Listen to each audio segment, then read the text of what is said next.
Manatu sa mo le ua tatu aulia manmanuia le nei aso fou o le nei fui vai aso sa o le aso lona lua le nei o le nei vai aso sa ua i aso le aso ananafi ia o le aso ngafua le aso sa ananafi ia i mātou i California lea ua mātou ia i le aso ngafua o le aso lona valu o le masina lona ono ia o le po le masina o iuni. Manatu lava la le tangata lava ia i tūlanga o lona soifua ma lona ola i lona soifua maloloina ia le ola maloloina ia te oe o a ma tātou uma lava ia tātou tau failangona lava leo le ngang whaafetai ia ona o le tātou tufi tau whao o ana whamanuianga i tele o lana tausinga i aso uma lava o le soifua ma le ola o le la e oso e ngoto atu ia whapena fo ila leo matu ia i le nei i tula le fiafi te ale sfumatomi ni te ele tula e ono le fiafi ia masalo peta el fitu le valu ia ua o le taimi e tua iai o na ngoto le la ai pio temi whapena e o no matu le tau mawhanawhana ia o te mifu ina tuai ia o na ngoto le la tuai o na pōngisa ia whasolo tu fo i na sau ia lata i tau maruru o lo fo i tau teimi o tau maruru ia na vave fo i lea o na lasia ia mapunitia ia le matau le la i le nei tu lalulangi ia so matu iai le nei vai teimi o le tau mawhanawhana po le tau vevela. Ia o tūlanga na iai, le tā le ono, tā le fitu, tā le valu, o lo irunga lava le matau le la. A ua whaitau, ia ua whasolo i nā fiafi. Ia le nei fo i vaenga o le lalulangi o lo mātou o nofo mau mawai. Ia ila le nganga whaaftai, ia ewia ina whesuisuia i teimi mai tūlā. Ia o pei o mea fu ia masane kone tineta te tele ma atu te tele o le nei lalulangi mo meo teimi whaaturangaina ia po le daylight saving pei o teimi le tau whapretani eina na i le tu mawaiwaina o teimi o lea season o le teimi o le tau maruru o le teimi o le fall o le teimi o le spring o le teimi o le ioe i pei whapena ele maua lai tātou atunuu ia pei o lena tau mawhai nei ia le vaenga fo i na se i mawai atu nei le latu fo i no fo inga e tau adopt ia le vaenga lea e tau mawhai adopt ia tūlanga o atunuu te tele e whai se tātou daylight saving i tai ia ua le o tue whafu i lava Samoa ia i le mea na masani ai ma au mai e le atua i lo tātou fo i si o manga i le ngata o si o manga o Samoa lava ia al Pasifika atoa i tu sa lava pe i se teimi o le tau sanga pi tau langona i tina maruru nem fia na me se le tropical the tropical weather fia ngai ma lea vaenga o le lalulangi lo i ai lo tātou atunu o Amerika ia e te tau o na whaile mea lea tau le daylight saving ia ese fo i lona tula i mai le tau o le taimi mea uma whapena fo i New Zealand o Australia o Europa ia o le Middle East o tuainga tunu te tele ni o laulangi e tala whea unga tala whea ngai iai le mea o le whai o le daylight saving e fua i le taimi fua i le tau o le maruru o le vevela. Anyway, whaftai le tua, pe i ese daylight saving a Samoa pele ai. Ai whaftai o le tau le mea tātou te lo, i ai le au, i ai le po e maruru ai, i ai le au e usua, i ai au mga ruenga, ma o ai tamaiti le aonga. Pe tau vevela, pe tau maruru, pe tau mawhanwhana, whaftai le tua. O lo maua le malamalama, maua le pōngisa e mapu, i ai ma maruru ai. Ia, e fo la le langona Samoa. whapena fu le ngang whaftai o le tatu tautua ma le tatu unanga. Pe a o tatu whaitauina rafa. Ia le anga le lei whaipea o le atua i le soifua ma leola. O e lo mātou nei ali ia e si la lo whamai pe soa ni i mātou ia mātou tau whitonua ia tali tonu ia te oe tangata uma ia olai masaunga le mu ilunga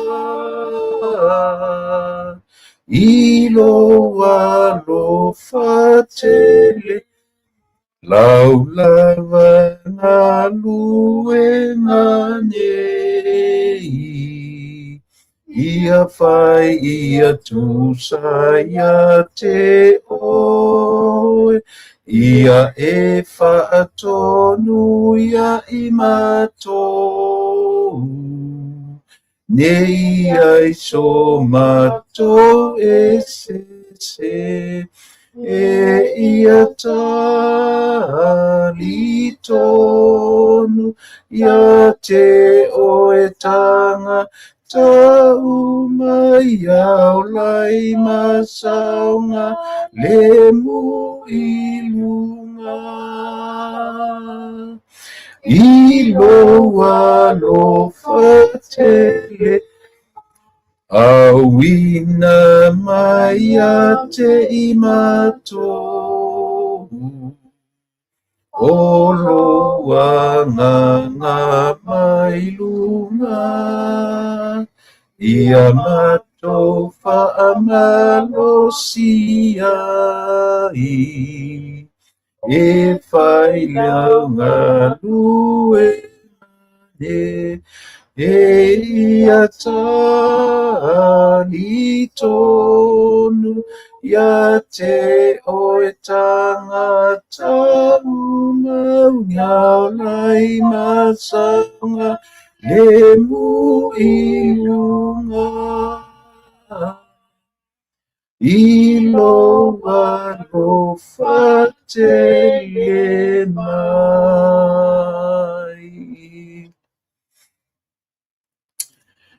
Whaftaitele le atua, lo mātou ta mai, au gia manuia le nei fo i vai aso fau, mātou iai le aso ngafua. Ma vai atu lo aso pa ia ana nafi, sa tu lala iai lau au whaingaluenga tutofi iso se whatawhaitau langa. La fole upenga o le tala le lei, la ngaina lau upu, ia maua ni anganga, whasauina le ola nei. Whaftai I mafutanga, whaftai I vaenga o lo mātou ola, whapeona e pui ma manutia, te leo lo whafo ma leo whale, e te mua e te muli e te si omia lo mātou ola, whaftai lo wanga le leitu si loa ai le ola o le tangata, si o mātou o mai I le neitu la, whaftai le whaorotanga, tai I le fe au o le tala le lei wana e le maliu mai toi tu le mau e mātou lea fe au o le tala le lei o lo toi tu man malo ia whaolaina o mātou tangata ngasa paftai mo ia wanoa malauru ngang pa ia fio mai e tau tō lua ia so mātou nau ta inga fo ili ne ia fiafi mata upu tala noi mafutaina mafatasi mai lau fio e whamanino malama. Yo o fo ina pa ia toi temi toi minute ma toi tula. Ma waisivi inga o lau fio au a lava yo mātou tangata. Whamania ne ia fiafi marpo kalame. Ia whamania fo i whafonga lo mātou watunu. Whamania la u unanga. Ia ile tautala. Ia tamai I mata upu tala noi ia whaia seo ngā mō I mātou whanongolongo whaangangana ina le vai ma le ato. Whaambangalo mea o matu se ma le angai tato whawhiangai. Le whawhiangai maisi o matu tamata. Ilo sofa Yesu o le mwanga awa. Amen.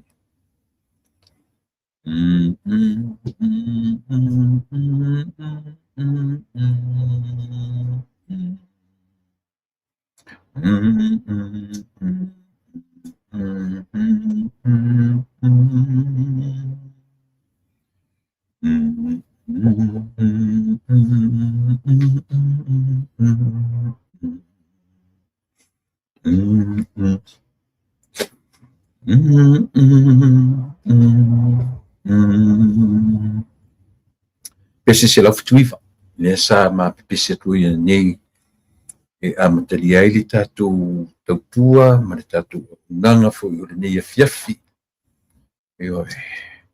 le sa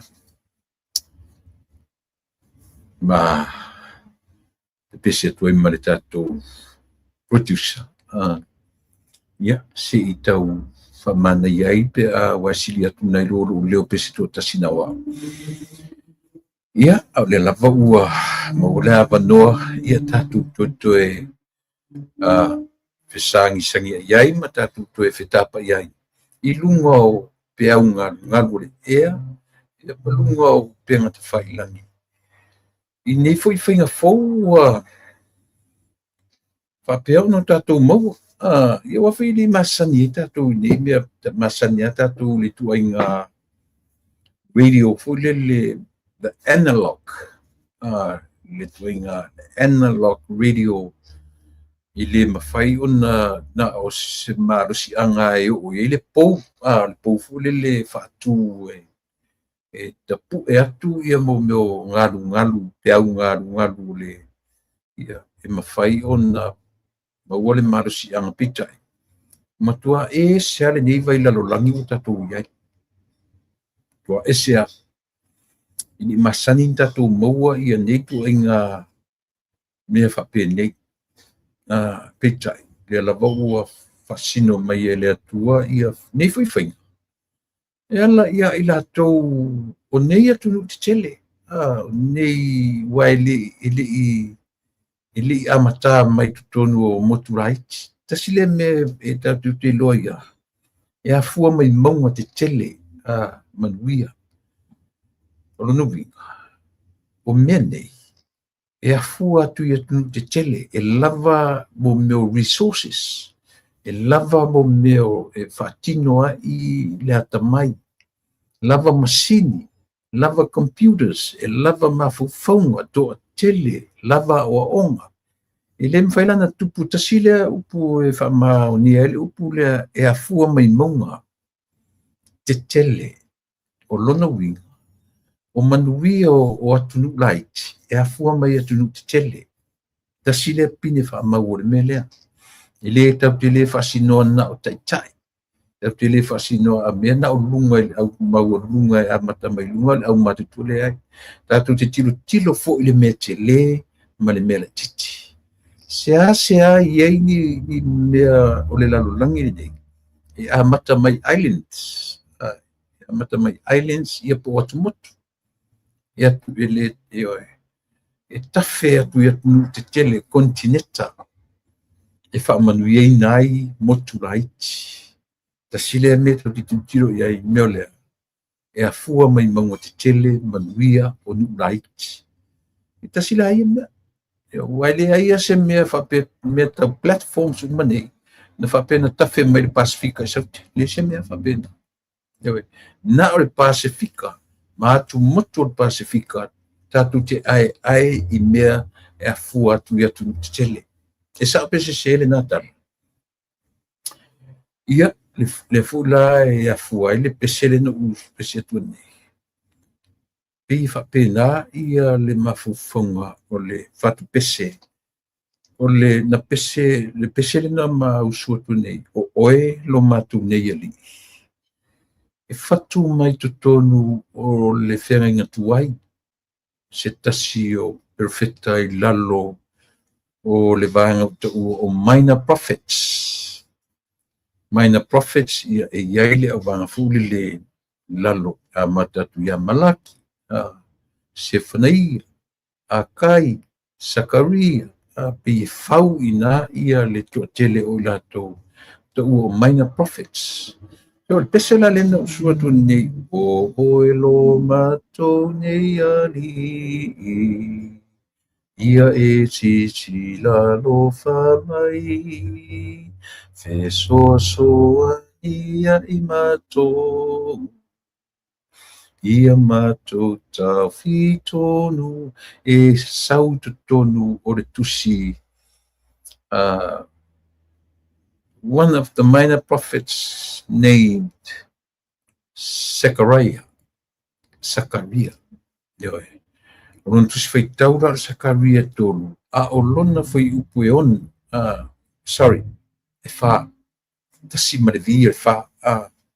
Zechariah fa. A olona fai upu e ono. Lela tanga fai taura tusi fai ia li ato ai. Ua tali mai o ia. Ua fai mai ia atia. O loo whapea mai, o le awhionga le nei a le li i a seru pāpelu. O loo whapea mai, e leo le fita, e leo le mālosi, a o loo uanganga, ua feta lai mai ai le li i. Au tasi le upu e masanian tatu whaalongo i ai le au whainga luenga. Si le upu, e leo le fita, e leo le mālosi, a o loo uanganga. Tupeo le manei e whaamatala mai fu i ati, oe mau matatu. Pese ai na tatu pe pese ai. Uieiro na tāua e whaamatala mai i ati tatu, aftionga le atua e mafu ai lea pese le foi upu, ma le foi upu. Pei la lu fai mai le pese. O oe, foi upu e lua, lau lava ngā luenga nei. Ia fai ia tusa ia te oe. Ia e whaatonu ia i mātou. Ne ia i so mātou e.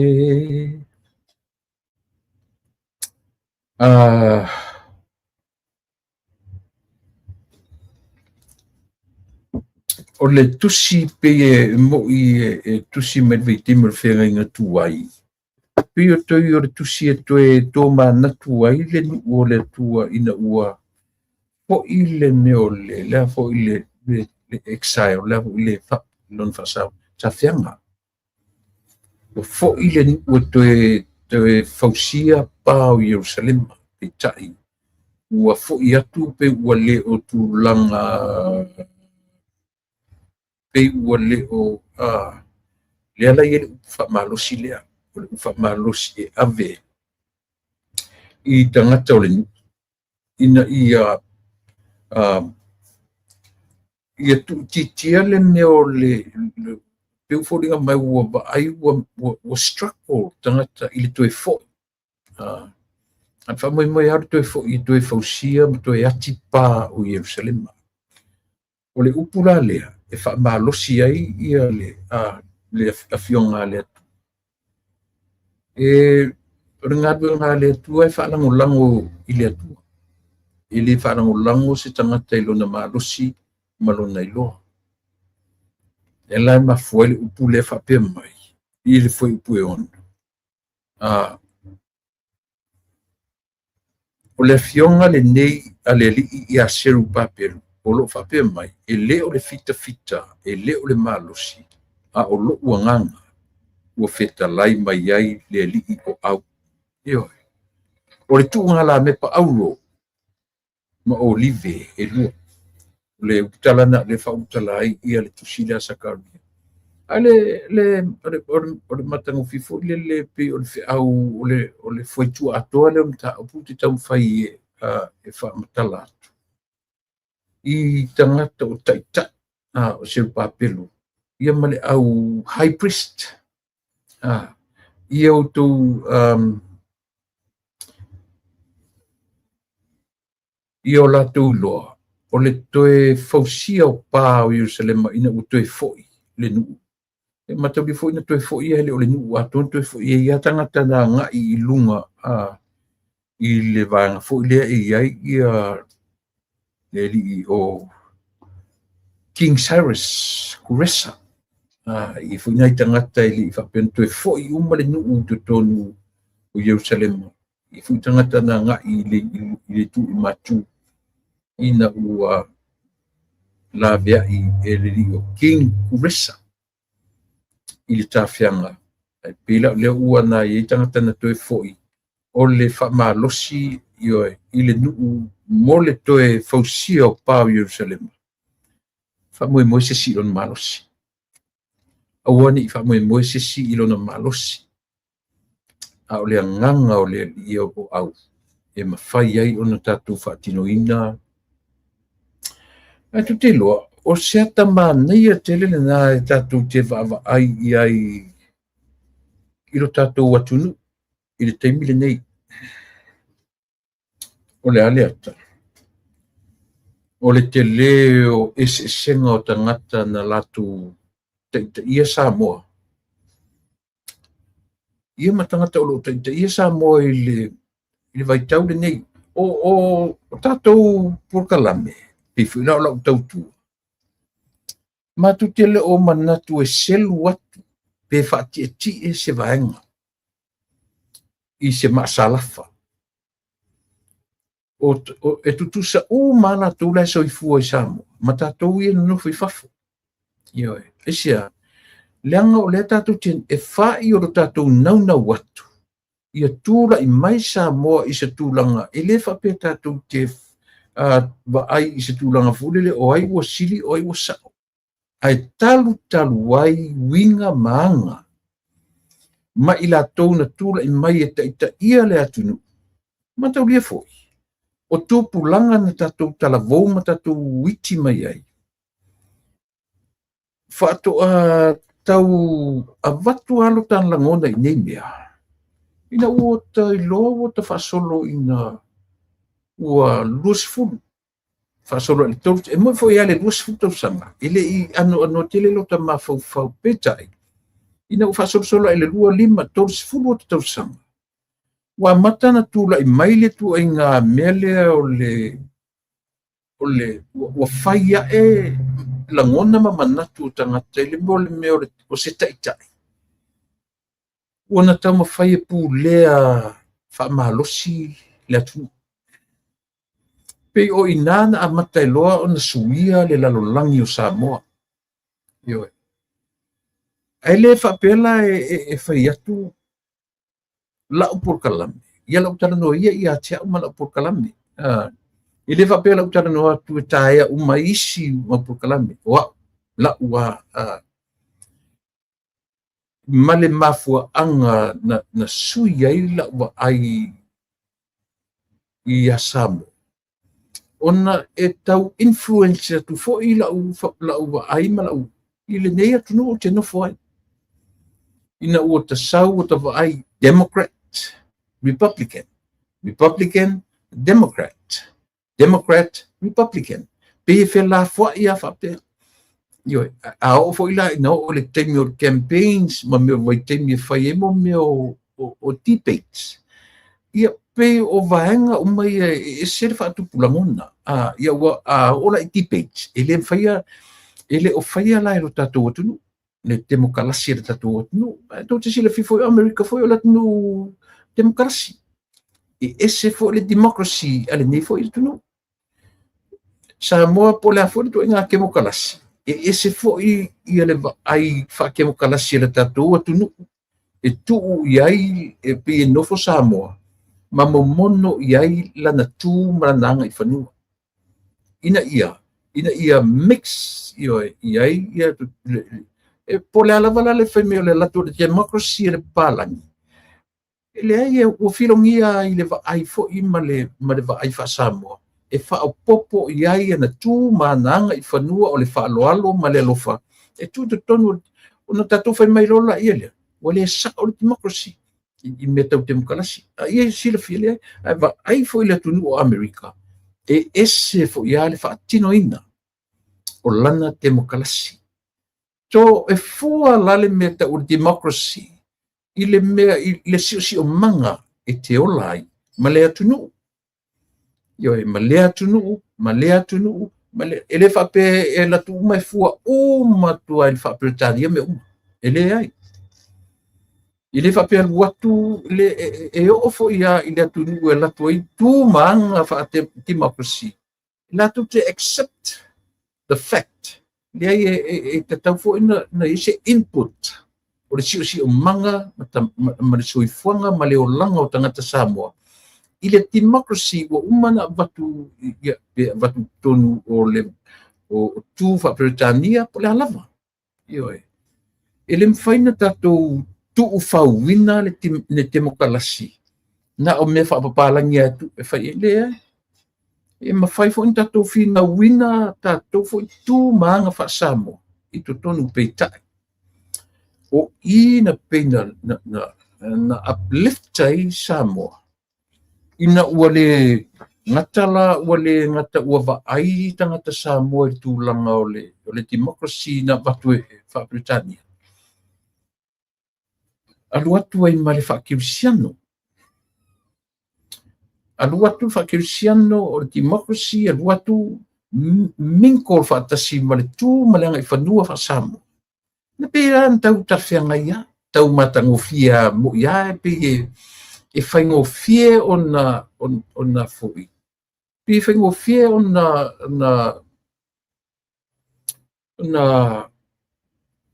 ngai e tutonu ia le tū maanga wha Samoa i tutonu e a fui. E mix ma democracy wha Britania lo watu.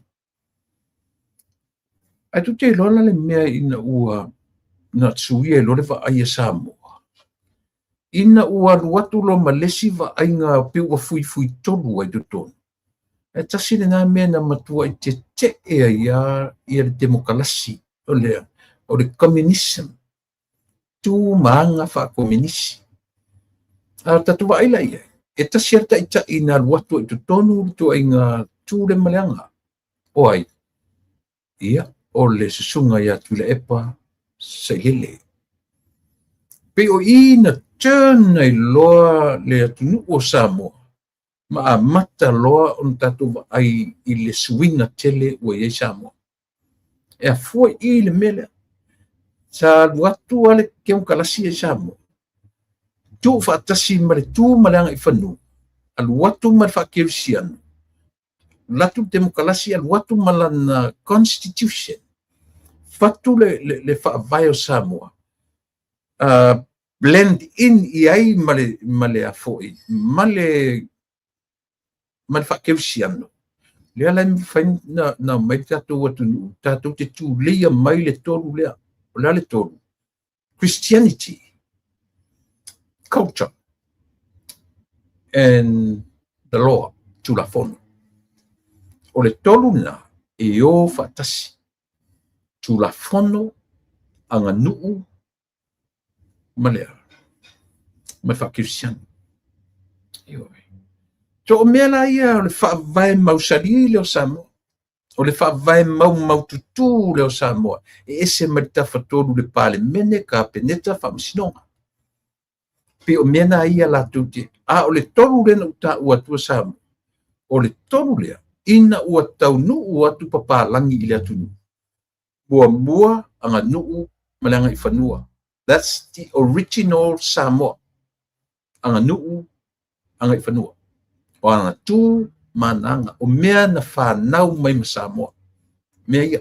Eleni mea na whapea na aluatu. Tutonu na watu enisi lea. O le mea na tupu mai tutonu i le si o manga. The surrounding. O tangata Samoa. O ina tupu mai ai. O lea.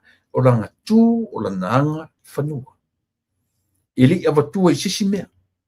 Na whatu ai tutonu, na maua lava i tutonu, o le si o manga, o le tangata Samoa, o le ngangana, o le nga tū maranaanga i whanua. O mea i. Tau nu o turo maritala lele. Na lua ngia e rola i ere. Ai tau nu o turo mare democracy. E tau nu watu democracy. E lu watu male tū la fono, constitution whapalangi. Tau mawhailola i o Samoa, e blend in i ai lana tū manai whanua o lana ngangana. Ia lai mawai mea ia. fai mailo leo Samoa, o fea o le soifonga maliola. E fioti atu leo ngā tupulanga, sau leo ngā tupulanga, fioti atu, e lema faina o ese tātou ma mea i e tōru, o lea, o lauanga i whanua, o lauanga nuu, o lautu la fono, ma lau wha keusiano. O te tiro ata tu Samoa le mausali o mea ia. Ioe, it's tight. Ioe, like this, like my fist here. Solid. Ioe. But all of a sudden, kau ngu o kule ko kongo Samoa, masi fasi mea lea, o lea, communism, communist, o inala, lea fa le tonu e loa mea ia ta i Samoa. Aisea, ile ia ile amatanga, o le tau feitu fa tasi Samoa, o langa democracy, na whaingo whianga blend in le ngana, ma le tu malanga nuu, a Samoa, i to tonu o le democracy fa parangi le tau, whaingo whi. It was easy, like Sunday morning. It was very easy. Yeah. Blend in me, tasime, e muli atu democracy. Da mua i Samoa, le Christianity. O le Christianity na watu ele i whapea, na latu le Christianity control Samoa. Na watu le Christianity, ngā lulu e whaatasi, ma le tū, ma le anga i whanua. Le han meta ora ngā lulu e whaatasi. E malu le Christianity, i le tū malanga nuu, ia ai filter. Whaamama, lalo wingo le tala filter, e iai mea o le tū malanga, e le tara whea ngai male mali lianga, au kila au iei, I can see that's an agreement. Ale tala le lei, male tatu tu manga e iai mea na manatu tala le lei fa so muri ili fa pe o fa tu tala le a me fa le ai a o mali lienga ina ia mafai o na tofu sia ele tala le lei male matu manga ina ia feso ta ulu a matafola me ia lua ele tu fa maunga tala le ele tu fa maunga le nganu malanga i fanua e feulu tai e ngā lulu e whaatasi. Mai malenga ngana a Samoa. Mai rola ia lea. Se ia tau nu watu le temokalasi. O ngā blend in umala ia rio me ia tolu. Whai ngō fie. Whai mailo leo Samoa. E o mailo tātou woti. Tātou te leo ese. Christianity, culture, and law. Tūla whonu. Mela nā leo o me te mili nei. O le ai le o mafai Samoa ona tatu fa pio tatu fa longo tu o ta mafai Samoa e blend in i ai malea communist a o i tonu e fiu lava Samoa tam o i tonu wa le mafu ai fa fita u le atu ina ua watu whainga faulia e ta mafai e oso i tonu o le ta fatonu lea Christianity, culture, and law. Constitution. Samoa. Yoi. Kau oso vai lua i ko kongu kamala. Communism. Communist. E lem whantupu. A o ai lana latu mutua i ngā pūlenga lea. Mea nā le e alaina furi tangata o lea tunu. Po le ala wala le tamu whai o tula e pasa i le toe tau su e sona lanu tamu whai su e sona lanu le ai. I lo uama fo fauna o tula e pa. You tried so hard e avatu le communism o le communist i le atunu. O ma fo fauna o lau tamu whai e te fiu e toe tau sa ili se simea o le fault numertasi le oe.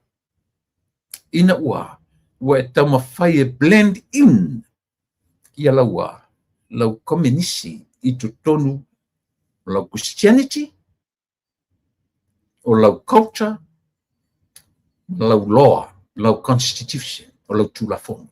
Ioe. Motu atu le leo e sao. lote asi. Are you sure? So lana winga lau tala ile o manino lau tala no atu.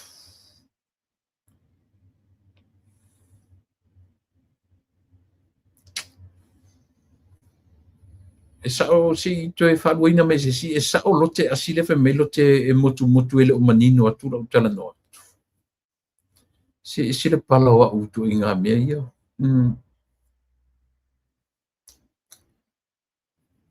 Whamule mole, io e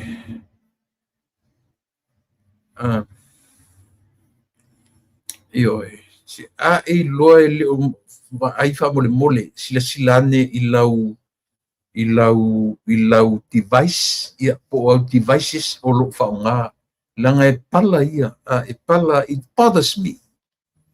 It bothers me pe a whan me tangata ele o le ia le.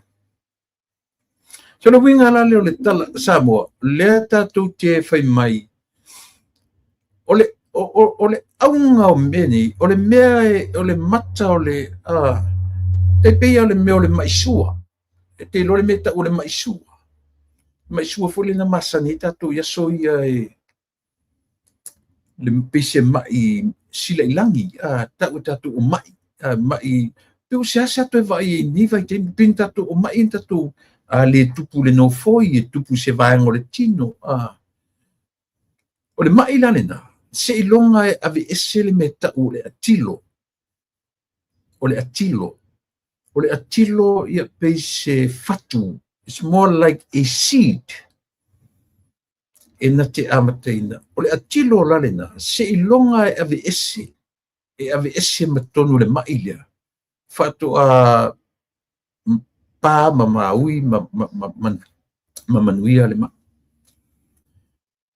e whapena foi le vai i tu inga mele tatu te le pila lau tele tatu vai ma fele solo ma fofom i lo le tatu watu le wo upe le wo ama tatu e mea to the three main characters o le tangata Samoa olana o le Christianity o le whakiusiano, o le tulafono, constitution, malea, o le culture.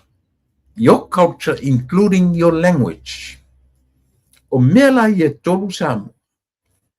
E le mawhai e sisi atu i ngā mawhauwhaunga. Pe latu le Mosalemi, e le mawhai e se isi a mawhauwhaunga. E na te toe so sofa ta whatoru lea. Masanya no o tano ai mea. E le aia se isi a tu ai ngā taritonunga. Na te toe so sofaina, pe toe tamawhai e blend in i a lanu whaatasi ma ta whatoru lea. Mele sa moa e ese mai tatu vai ta whatoru o pillars. Le whape ta whawhai le media. That's a different one. This is the most important. I can call this foundation of Samoa. Taftoru. Leanga o lela utatu vai le tafatoru o pillars. Le fape o le palemene ka peneta fa masinonga.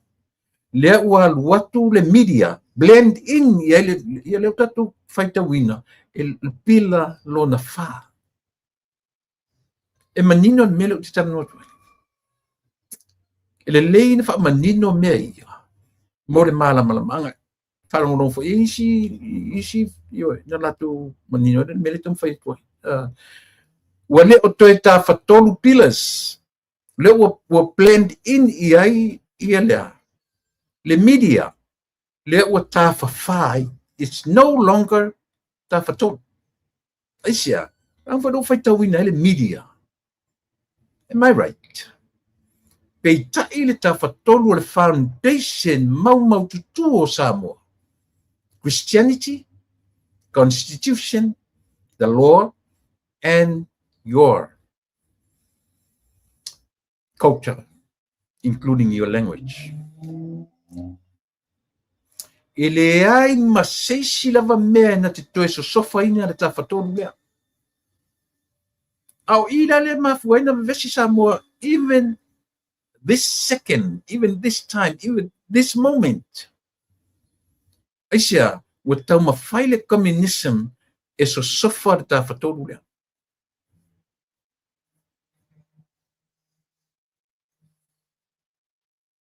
Karsia whanongono mai tula e pai lau porkala mene. Eo ai.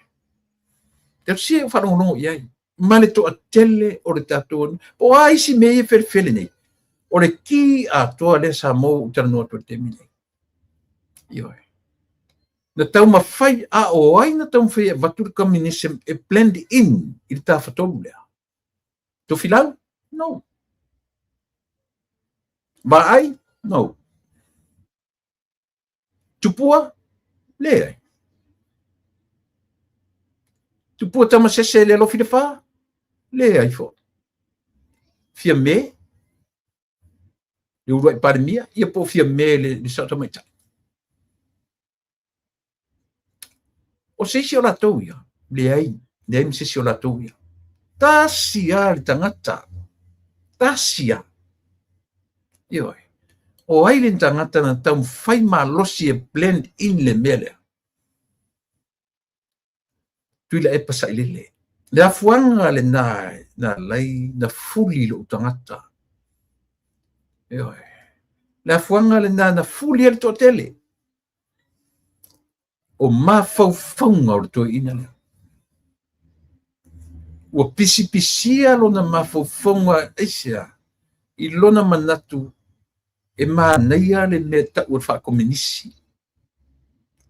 Langa e eila na porkala me na mai ngangana ina e le lei ia te ia le mea tau lea o le tasi le whatonunga. Le tau tala i lamba. E tāua ia te ia le mea tau le tasi le upu. E tasi le whatonunga. Io e. Io e. Afon menana le na tam whaiata malo e avi ese me tau le individual right. Tam whaiata malo e avi ese me tau langa le individual right nga e na te e avi ese o maia le tau mawhainga o lo tam whaia i tule. E tam whaia mai le communal, le right to tele. Io e mai as one unit e tam whaia tele. O I lava le amatangata te fiua e whai mau mea o whai nei. Au I le mata o le mata o le ma. Na mata mai ailu mea. Le lai o mea te minei.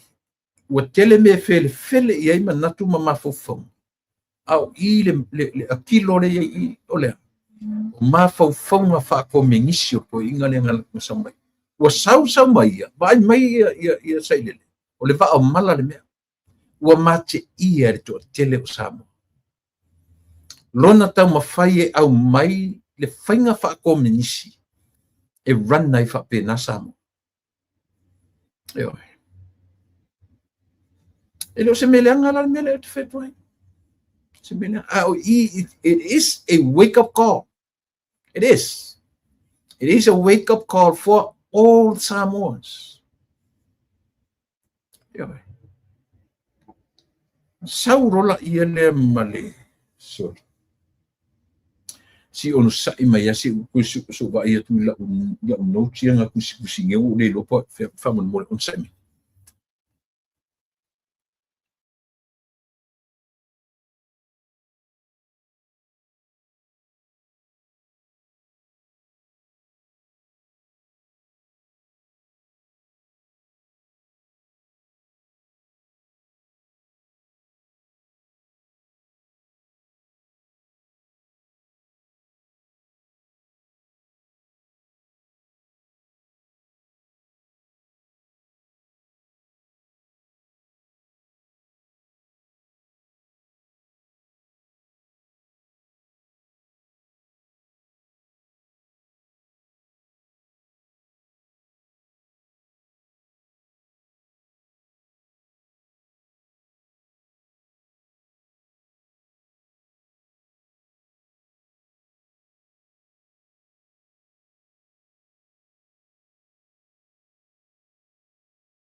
It's funny o le whai o note. na kia i leo noti fafoi o ele o le tāu o peo leo tatu vai nei ai. Leo peo tatu le vai tau. It seems like we are living in a different world right now. The people of Samoa, all the citizens of Samoa, pe o le silesi tu pe o whapea. But anyways, when we come to the nature, our nature, e le mfanta tu o e se malmele, o le silesi tu. Ai o le mea tatu te vaai ai, le lau tatu vaai, ma tatu ma saili, o ai se tai. E ono tūla I mai mo Samoa. Le lau tatu whapopo I le upu, la vea. It doesn't sound right for previous leaders. When we say that word, somebody to save Samoa, it doesn't sound good. It doesn't sound right for those former prime ministers. But we have to. E te taun tatu whai re tala aisia. Langa fo o tau mawhai li tangata e blend in e communism I le tāwhatolu e le mawhai ai seisi mea. Ua tuu e tu tonu e lalolangi I le kāpeneta, I le pāle mene, ma le whamasinonga. Ua tuu e tonu e le lalolangi. Le media. Lawa e lo Samoan tu e tu tonu. Le lalolangi. It's no longer 3 pillars for any constitution, for any government. But with the media, now we have 4 pillars. But o le whaavaya I o Samoa, Christianity, culture, law, constitution, ili ai sisi na te tue suia. Na tui lai paleng sa ngi kong whai sui. Mo mono I tonu na communism. E sao. Kau kia mea. Le lau te whai atu Samoa I a te oe. E manino rora tatu vai mea ia.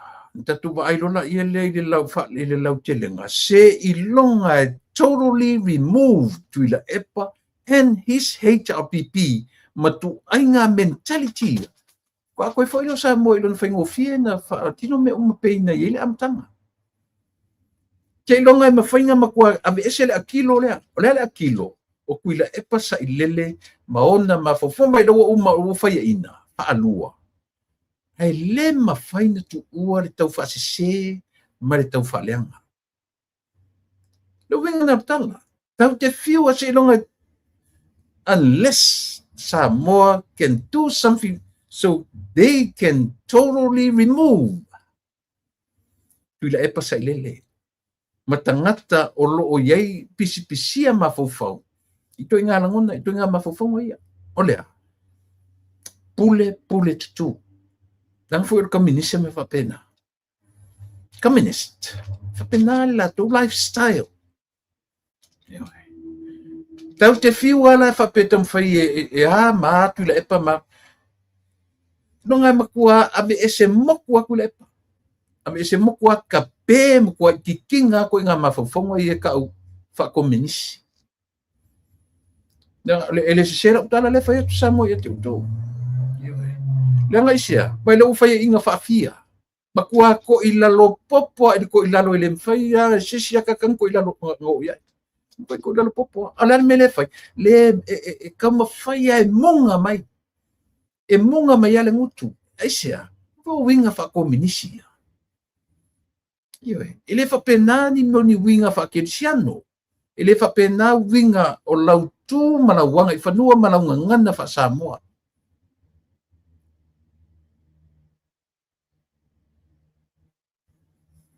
Suri. Se ufia te tangata, te sefo. Se ke le demandinga me whapenga o taita le whetua tatu pokalame. We le fi whalongolongo I mea tau komunisi. Then listen to somewhere else. Ai ki fa ko ngua me fa penga I el pokalame. Amon mole. If you don't want to hear me, tara no ia, then go somewhere else. Fa amon mole. Dei sefo na u fa amon mole. Ai ki fa to ngua me fa pena.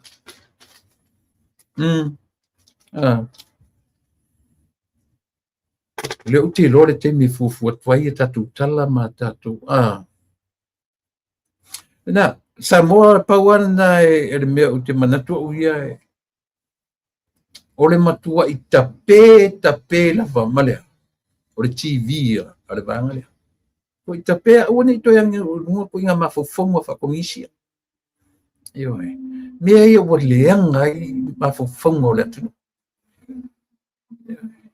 Mai lem whaina do se langa o I fo ile amatanga mai au la pokalame. There is a single communist or communism. Male mele ole male democracy. Ina amata me la pokalame 5, 6, 7 years ago. Lem whaina no what to say. Because this is how I started. Mele the difference between communism and democracy. Pe fela balal me tatu tio ia o I ale mafuanga me se longa makua I kape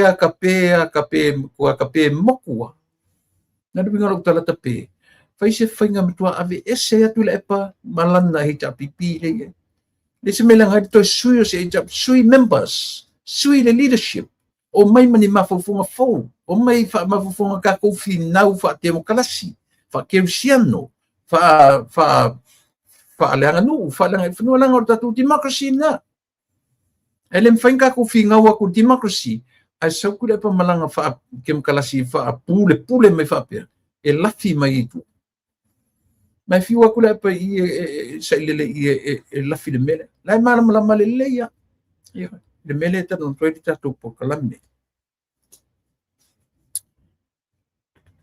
o lewo fa nga solo I le tulanga no mata na lila ile por kalame o le pathway for the development of Samoa 2026 to 2031. Leo ufangaso.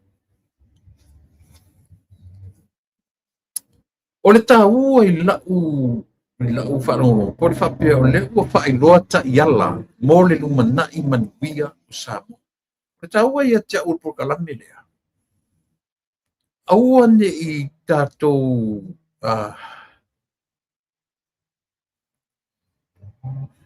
aua ne I tātou toe maumawina le taimi fōle le tātou te tilo le upu le masani antanu e tātou pokalame the development le la ua sao te wena na umatua te whaane nefu tue nei tangata o le hita pipi I le fuane na umatu nei matua ne nefua Aisea ne nefu le mole meo le tau mawhai e sui atu ma faufongo o Samoa I le meo lai manatu rato iai.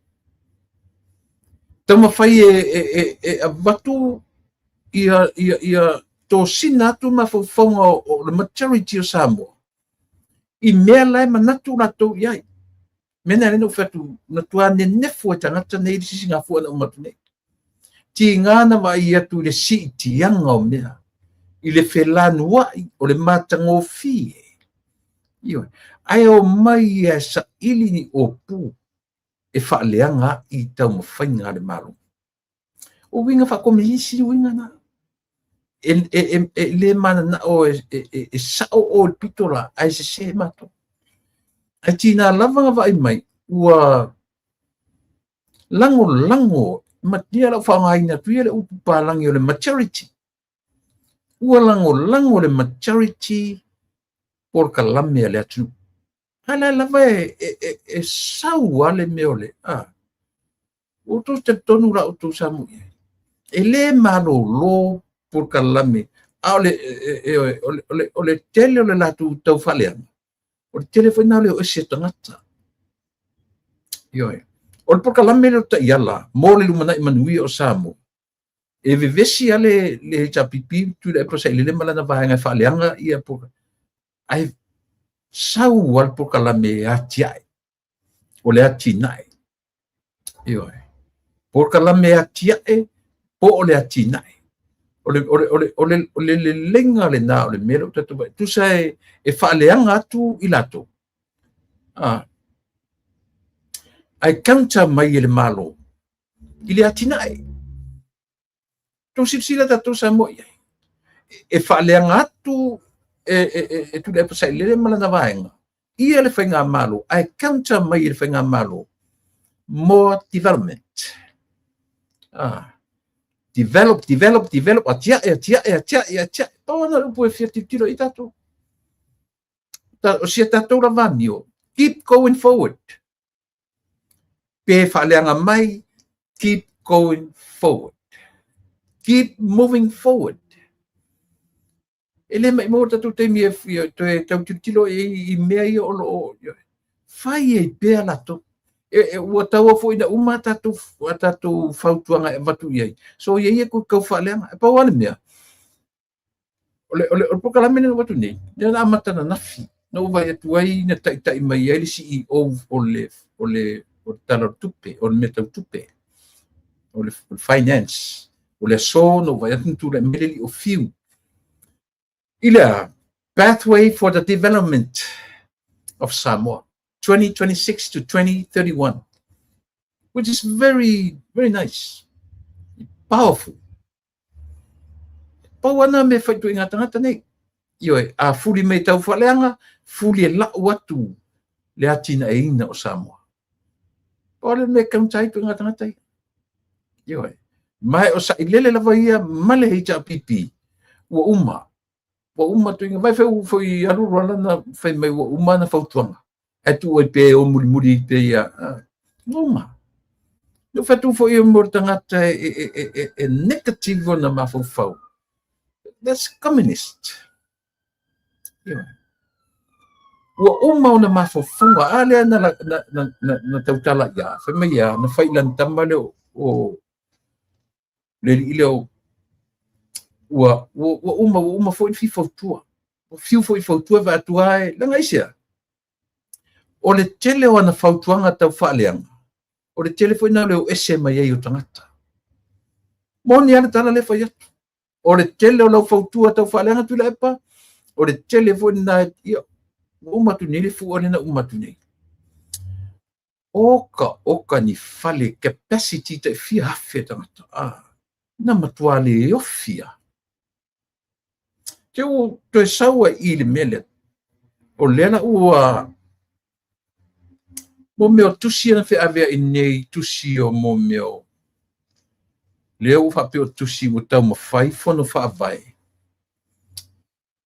E tusi mai i le malo wha mole se i lango ina le latu mana onga. E whaini mo meo ODs ia po overdrafts mo latu accounts. E sema nei o le mawhauwhaunga le Samoa. Ele lei peon tatu vava ai manino ina ia to ale fa ai ele atu ina ia fa malam la mai au lo toleanga ia o lo fa fa langa pia mana tua fo e ele parte le malo e uma lona failan ana fuafuanga malan ioi ona ioi ina ro pasir talo tupe pasia me uma ai le fa pela ela tu loanga ioi lo mal mo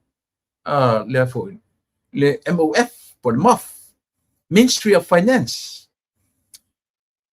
e ia for the time for the treasury i le sengo tupe e paua le mea o falongo mai a o pasia lo le talo tupe ale malo e ia foi parte vanga ia fai o ila e ese na pasia tu le talo le malo talo tupe ai ia foi vaenga le Ministry of Finance ia po le treasury e go through e foi lato and then o lato e le final note e release funds not the government o overdraft la o manatu ia nisio ele o vaenga ele o le malo ele o le fast ele o le ai some of the constituencies some of the districts o le lato vai wa uma na fatati tia lato watina ioe wa uma ona ai ele popole nga fo le ona ele o regularly le au mainga I tonu ele MOF ia po nga luanga ale Ministry of Finance ile temi sawari tupe tonu o le account le ala mfai mai e loa mai tumalo.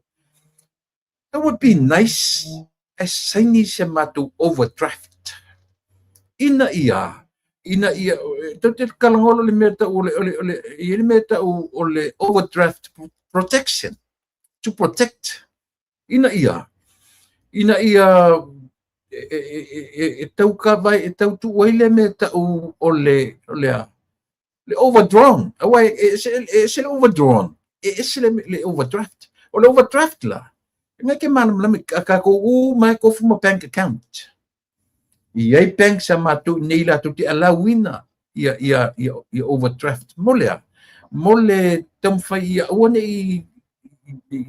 nei tuan me falo le close le account le la vai tu malo mole solonga le leo ala tu tina e ma I tu tonu ala tu malo e sili atu le mana ia e faisa la tu overdraft ina ia faatino le saule tu peitua e mautinoa o le fai le overdraft meaning e current le account le ele tupe le income la sau le tupe me le income o le mela le tam fai tu atu I banksia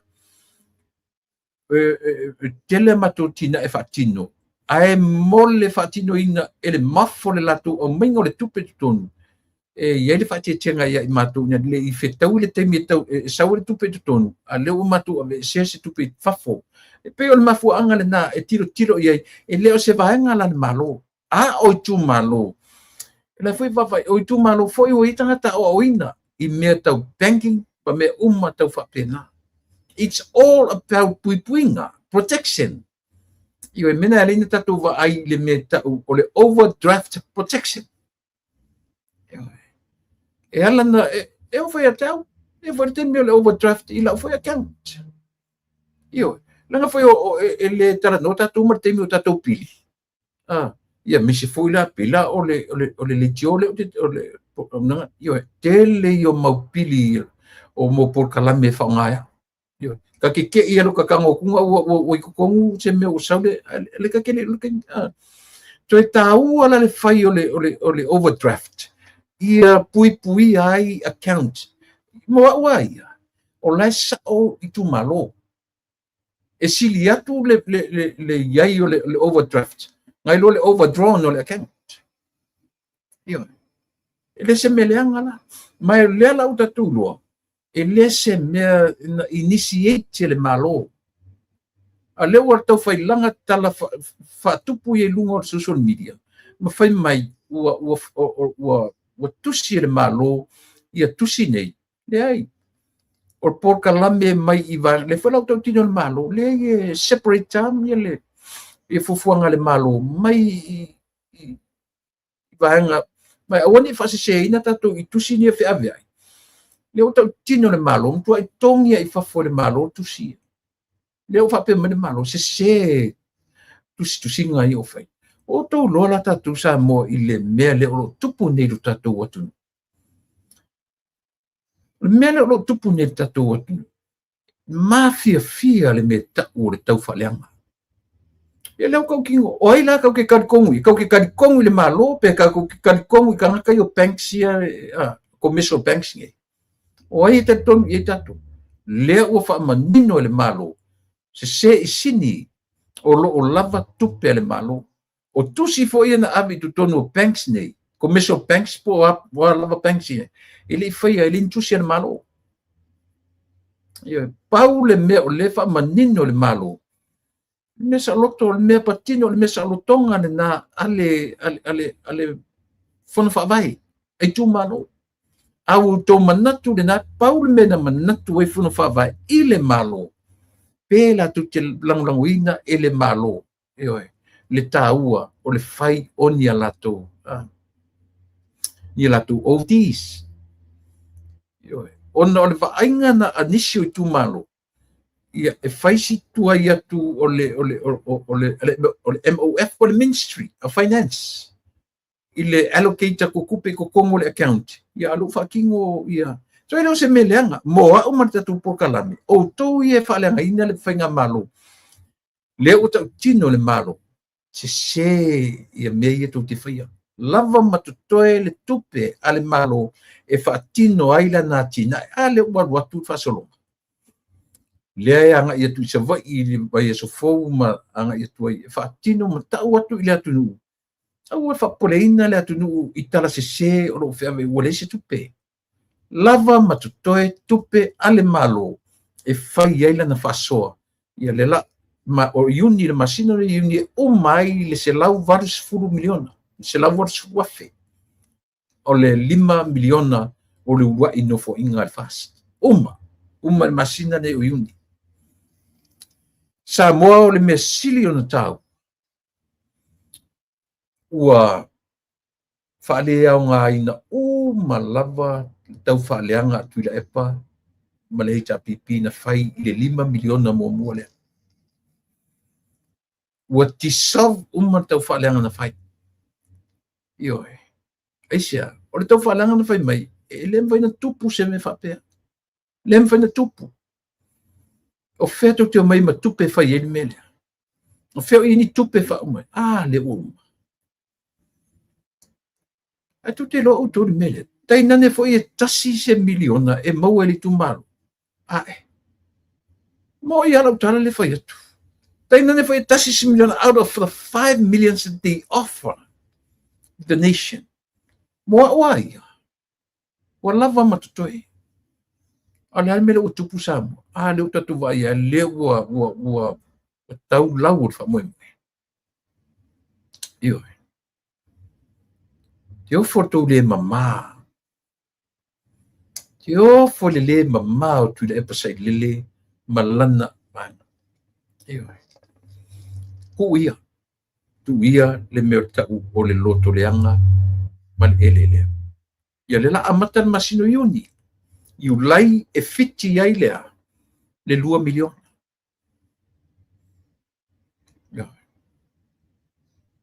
O le mea le tau te tau mawhai sai lele ma le HRPP pe o mea le tau te tau mawhai e turi o le taimi o le ale taimi ni whai atua le malo o whea fo le taimi tu whai me whape ia o tau iloa so se process la e iai wheu ia inga o mea e vatu le process le malo e se fo le process ale Ministry of Finance e se fo le process ale Treasury mai le mawhaina pu lea to tasi le malo e au noa mas saying from the Treasury or the Ministry of Finance o le pāta le malo siaki tele lava le faso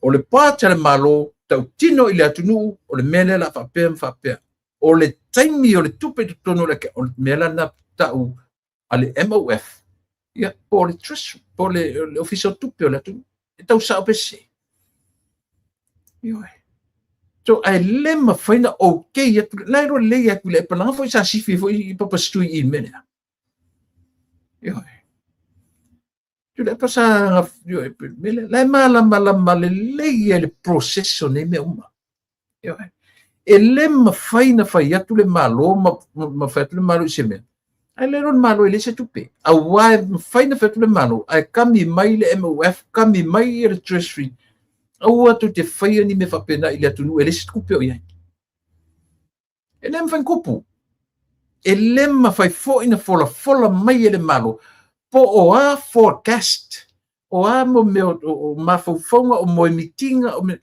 ia o umake me kuile pa o a ngā lava ngā mea sa kilo ia iai masawa vai ia ioe ilo koe au ngā ua behind o ngā mawhauwhaunga i le vaitimi nei e le mawhaina o whamaia i le atunu e le malo ia samu knowing e le o lava se tupe tuto o le o tupe latu foi lai lo o le lumo sa le vala sile mea faina tupu mo te mo isi fainga malo te noi ia alu te fatu e se fainga malo le tatu i te o le malo o sailele o fainga malo le veitimi o sailele sa faalangolango sailele lona tamai ma lona malosi a o lea la tula i mai ia le malo nei o se Samoa e mauaa lona faavae i le atu upunan sauno i le taita i le timi. So there are two different leaders. O le leader e faalangolango i lona iloa ma lona poto. Ma le leader e faalangolango i le malosi o le atu. E le pesele na pese tole tatu po kalamene. O le vaai ale tusi pese mai e afua mai i le tau mawhai ua toe e le tāwhianga. Toe fo i le nuu e atia e pā o Yerusalema. I oe. Nela i e le whai upor pesele no pese atu nei. O oilo matou nei ali ia e si la lo fa mai fe soa ia i matou ia matou tau fitonua ai ia tali tonu ia te oe tangata uma iaulai masaunga ia tali tonu tangata ia te oe. O lo nganga o lo malosi e tali tonu tangata ia te oe le atua e mawhaia mea uma. Le fai mani fasi fai upu. E le o le fita fita, e le o le malosi, a o lo nganga ua feta lai mai ai Yehova o au. Ia le nā, o ia sile mana ia. And there are two for sure. Two different leaders na lidinga Samoa. O le leader ea, e whalangolango i lona poto ma lona malosi. Who is that leader? Tula e pasailele. E sa. Tu tonu. O fea tu te o iai. Tu te loa fai se malo. O upu are tangata whasausili. Ua na o ia na te loa fau le malo. Le fai mai upu le tusia sakaria e mafua pesele no pesele nei. E leo le fita fita, e leo le malosi, a o lo ua nganga. O le nganga o le tua. Ua feta lai mai ai Yehova o au. Full stop. Tu te tonu la utu samu. Tu le epa e whalangolango tele i lona malosi. Ioe, malona iloa. O lona poto, malona tamai. E te loia na saunoanga. E whai mai ale upu ale taitai o le malu i le aso. Samoa, ia tūla i mai oe o si Samoa. E mauaa lona whaavai i le atu. Tau te oi fia, tau te iloa whai se maru. Upu na tautala i tu maru lea. O upu wha nepu ka nesa. O upu wha sausili. O upu wha mawalunga. E fiu e toi ta fiti i melea. E fiu. Aisea. Wali ae. Ana whainga wha mawalunga i lea tu. Pisi-pisia matua ia mana followers. Eoi. Pisi-pisia o te le wha mawalunga. Ai elu tari tonu. E siri pea wha mawai man whainga palota i ni siri matau sanga. E leto i aise taimi ai wha pe. E tonu mai o tau Samoa ka ngei le whengi i li. Palota le pea wha pe toi iso nomna toi oso i ale pā. Ioe. Ua mata mumuli tangata. Ua iloa e tangata. Ioe. Ua iloa e tangata ia vai vainga. I le toi tau tāla tala maia ni mea na ia whaia. Liu lefu uma. Aise a wha mawalunga o tangata. E wha moe lona iloa. E wha moe lona lama malosi. Manesi upu. O se Samoa e mauaa lona whaavai i le atua. Said who? La uri al maritoa. Pena vai atu. E te le said watu, i se li palmi o i te minei. A le tatu te mori mawina, o saunoanga o tangata e whaalangolango, i le atua e le aisona i loa. E le aisona mahalosi anga. E le aisona tamai whapitoa mo se taita inga o se malo. Pau ale o me e whalangolango i le taita. O le atua soifua. O le atua i elona mahalosi anga. O le atua e atoa i ai mea. O le malosi o le atua manu malo e manu malo ai lana taita inga. His leadership depends on who? On that one man above. Tula epa, fia tele tala noa mai i whamtala lo nei loa o a fionga le atu. Ao le ola ai, misi. E na te loa, he knows about God, but he don't know God. E na te loa mea e winga i le atua. E na te le loa le atua. Two different things. A whamatala mai e tula e partus pa ia. Nice. Manaia. A whamatala la i mea i te wa i winga ma mea e whai. I le parallel mena e lua. I le o whatasi i le laina tutusa mena e lua. Ia le na. Le o whai atu sa moa. Whawhongwhonga le lei. Au tu te whalongo tu te wawai tusinga mo le overdraft. O te mei maua te mi te tiro iai. I le se mea le malo. O mea a whono whawai. E le whapefu i lai amir whono whawai a mea le. Now it's only an opinion. Molea. Mole protection o lato account. Aisia. Tau whaianga le titi le MOF. Aisia le MOF they have to go through the process. E foi le process e go through le MOF lato. E foi le policy e go through ai ia le treasury. Por official tupe. Ai lo le whaalongo atua tau whaaleanga la filosofi lo. Nio. Si kau whai ma si tau wata mai le whatatau. Au ar tu whawina la ngona. Eisia e whai tau ina ele vai o le mafofau. Nio. Pena. O tuila e por tangata o ina. Te lele tangata o ina. Fontoe o loia.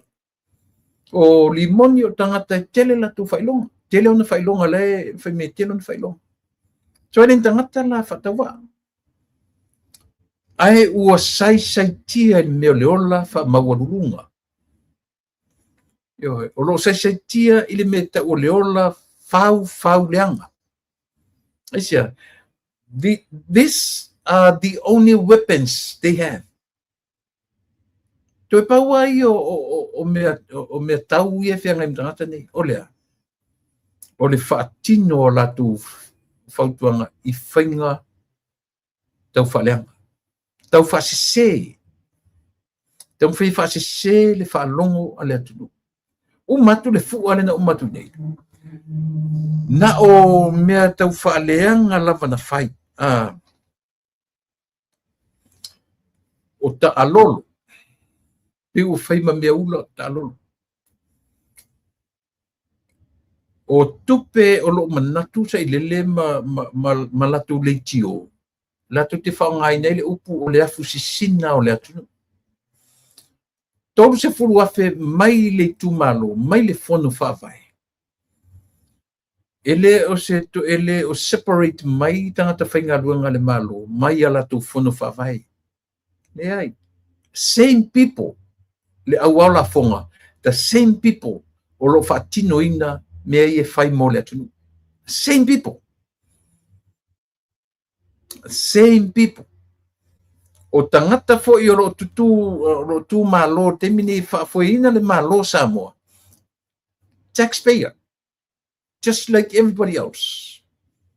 The same people, they own the money. So in other words, o le tupe tato,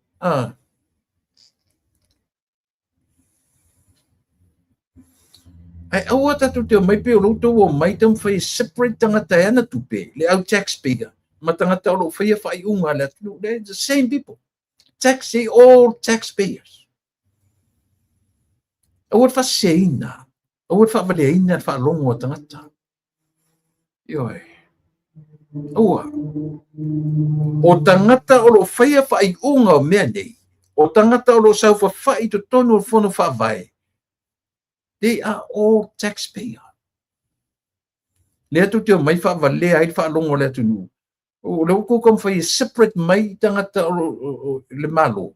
So foringa mai o le malo tangata o fa fa ngo meia ele ni taxpayer.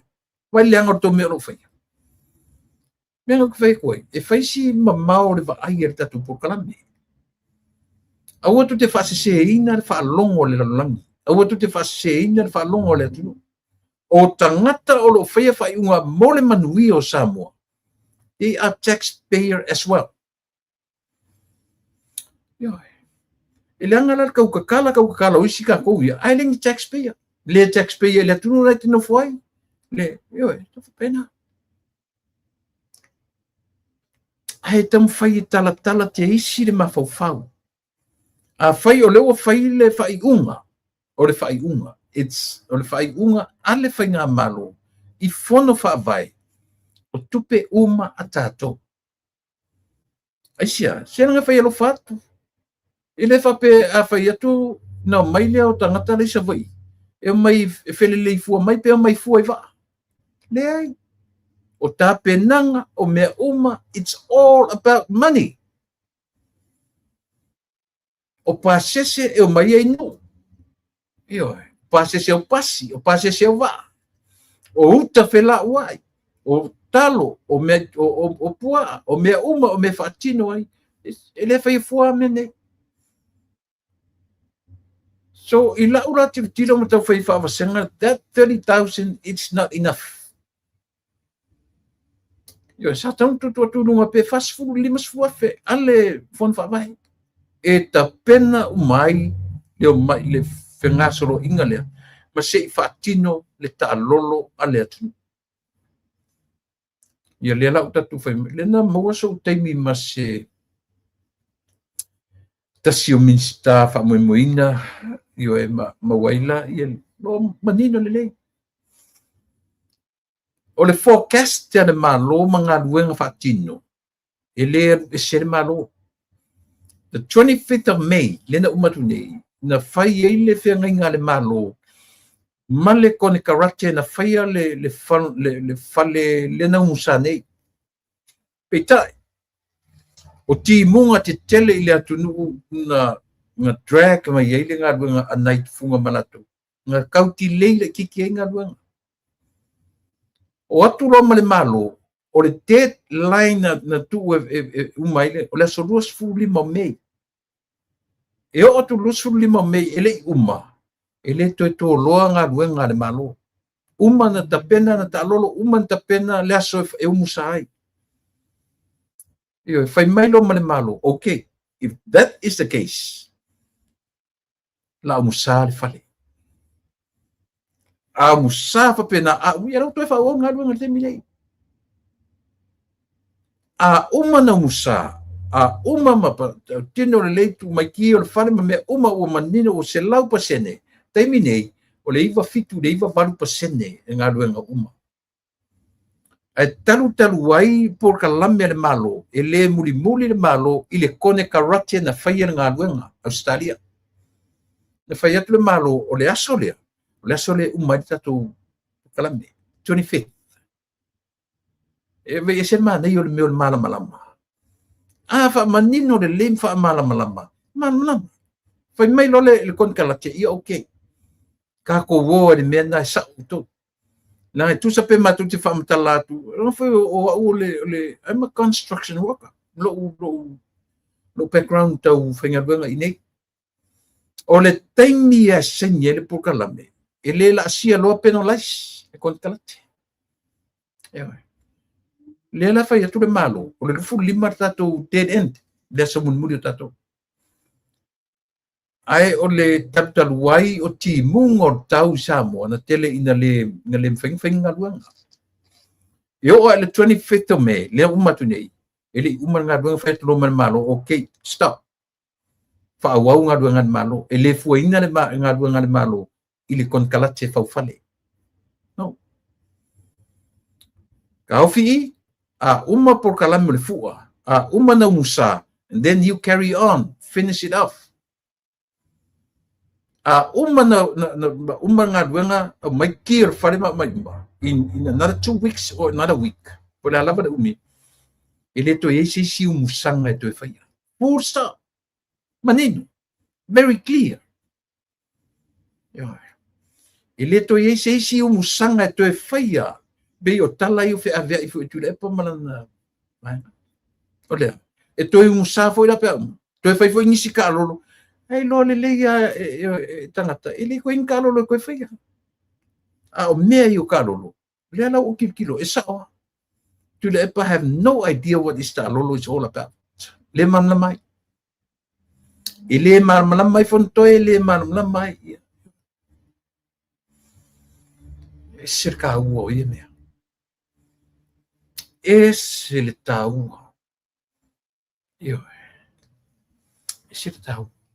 Molea. Ua ele o fita ele o malusi. Aolea. O lo uanganga. Yo. Ua feta lai mai ai eu. Pese le no pese atu nei. O elo matou nei ali. Ia e si la lo fa mai. Fe soa ni ia i matou. Ia matou tau fito nua. Ai ia tali tonu ia te o e tangata uma pawaro mea. Ia tali tonu ia te o e tangata uma. E wansa tali tonu ia te o e le tua tangata uma. Matou ngā lue lo le fifia. E leo le malosi. E leo le fita a o loa nganga. Matou te malo losia. Esa. E wala. Wala. Nena o whea tuai. Sai lele malawaenga. O le tamasawa i le tana atu ia te oe. O le taimi a te aruifo ai la. E to o elu wha mawalunga malu wha safsili. O le taimi a e te loa ai e tasiri tangata e te whaalango iai na o le atua soifu. E tau atu e le atua ia te oe. Le sese o le mea na e te iai. Lau whionga le li pārimia. Mana i o pesere no pese tu e nei. Ia tali tonu ia te o e tangata umai au lai masaunga le mu ilunga iloa lo fate wa isi manino manino i o matou tali tonu atu ia te oe e te tali mai i tusa o loula vanufa ea e te whaatau nuu ai mea uma. Ia le lana fai meloma le tala na nei ele whionga li pare. O oe Samoa, o se atu nuu e mawaa lona whaavai i le atu. Beautiful. Beautiful. Beautiful. Beautiful. God is so beautiful. E mane o ia mea. Tātou te tiro to toa iai. Mai e lea ngā fwini tātou son whea tu ia sailele. Alpau are lea ungani, sailele. Tu la epa sailele malia le ngoi. Fono toe o toma oe lea. Lea le pule limon. Ana ua tu ua ifo ilalo. o to ro se se o me na tu te faia ia ana o to i lo sala mo I me na tu te faia o fa matala tu ele tua ia te o to sa e te tau o no to ia ele fai aisia na tu te fina wina lava I o to lava loto tinga lavan to faia tu to va ia tu le ma va o mala le me to fina wa o winga na o no tangata fau walunga fa ma walunga o ala aunga o au tau wha moe moe. O au tau wha moe moe. Tau te wha moe moe I lou tau lava poto. Na tau te o memta la I mai o tau tikeli. Te la I mai lo tofi loia. Te la I mai lo tofi skoro sipi whaafia. Te la I mai lo poto wha tupe li se lele. Wha pongi sa ina o tau. Matua I whaapongi sa ina. Matua I whaapongi sa ina o tō. Ile mea tau o le ola whau alunga. Ola whaasausili, I ola whaamau alunga. E le iloa e le tangata, le mea tau o lea. E le o le fita, e le o le malosi a o lo uanganga. Ua feta laima ia e ova o au. Iena, pese roli, pese se lau fituiva. Pese le no pese tua nei, mana ia. Tātou te ola tali tonu ro o le tua e sau wai le malosi anga o tātou. Iena. O tali tonu foi o I le malosi le fionga le li pare mia. I le selu atu. E lolo foi le li pare mia o esele me uanga I aila na wha momo. Tātou te wa ai fo I iata o mea tu rai mai. Pati o le tātou te wa I iata o le tangata e wha lango I le tua na wha I unga. Ea. Malosi, no, uma ele fua so le saulo man por kalame ale man. Ia rufa ta milo. Ta iala mo le lumana I manuia o Samo e lima ta iala mo mua. O atina eina o le soifua maloloina lau tele mo mua. Ia include uma ia le atina eina o le soifua maloloina lau tele. Include elia. O le soifua o oina. O le soifua maloloina. O le soifua fetu nai. Mea uma. Lona lua o tamau a inga e ngafa tau lima. Ele atu. Lale meta ore ngafa tau lima. E ngafa tia. O le tamau a inga ua ngafa tia e tangata uma. O le are tamau a inga ua ngafa tia. O loro toi fale. O lo vaifo I lo ainga. O lo pui ainga. Fa o ngā me. Ai vai e o mea te mine. Pi atatu le e pama te whamatala mo meo suo, ma meo o wili paelo, ma meo. Ua ese I sini. Ese le maulalo ma faufonga e o I eile ato ina. Mana o le ua mamao I lungale development. Au le lava sautu I pa pese pe a amu I meo wili paelo, ma au tia ese o mateme le wili paelo, o mateme le atina. Ua ese level o I eile atinai. O le tamau a inga ngā whataulima, le ua toe au mai lunga, e le tu ua le meo lea, o le ua I selenga. It still is. Aisia, o loo au ngani mai pēa le whionga I le li pāle mia I le atunu. Whawhanga au moa, whawhanga au pua, whawhanga au povi, whawhanga I oe.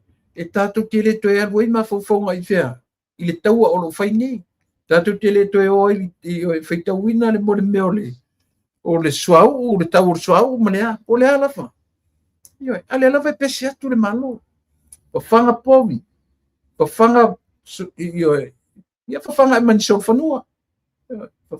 Whawhanga ia meola uma. Ioi. Whaisi whatoanga mo ia tilapia. O mea uma ia. Ioi. Tātou te le ola whaalangolango I oloa e watu whafu. Ioi. Vaenga lona lua na tamau a inga e ngā whataulima. Vaenga lona tolu. Whaatauaina o pūlenga le lei, ma wha ma maluina o tūla fono ma le saunga le mu. Se tu whalongo ia. O ma whauwhaunga ata ma mai e tangata e whalango i le atu. It's all part of development. Mea tawati nae. Whai mai ale lona tolu. Whaatauaina o pūlenga le lei. O a mea tau pūlenga le lei. O a mea tau o wha ma maluina o tūla fono ma le saunga le mu o tangata lau tele. Eoi. Ina. Ele le hale tatu wawai ai.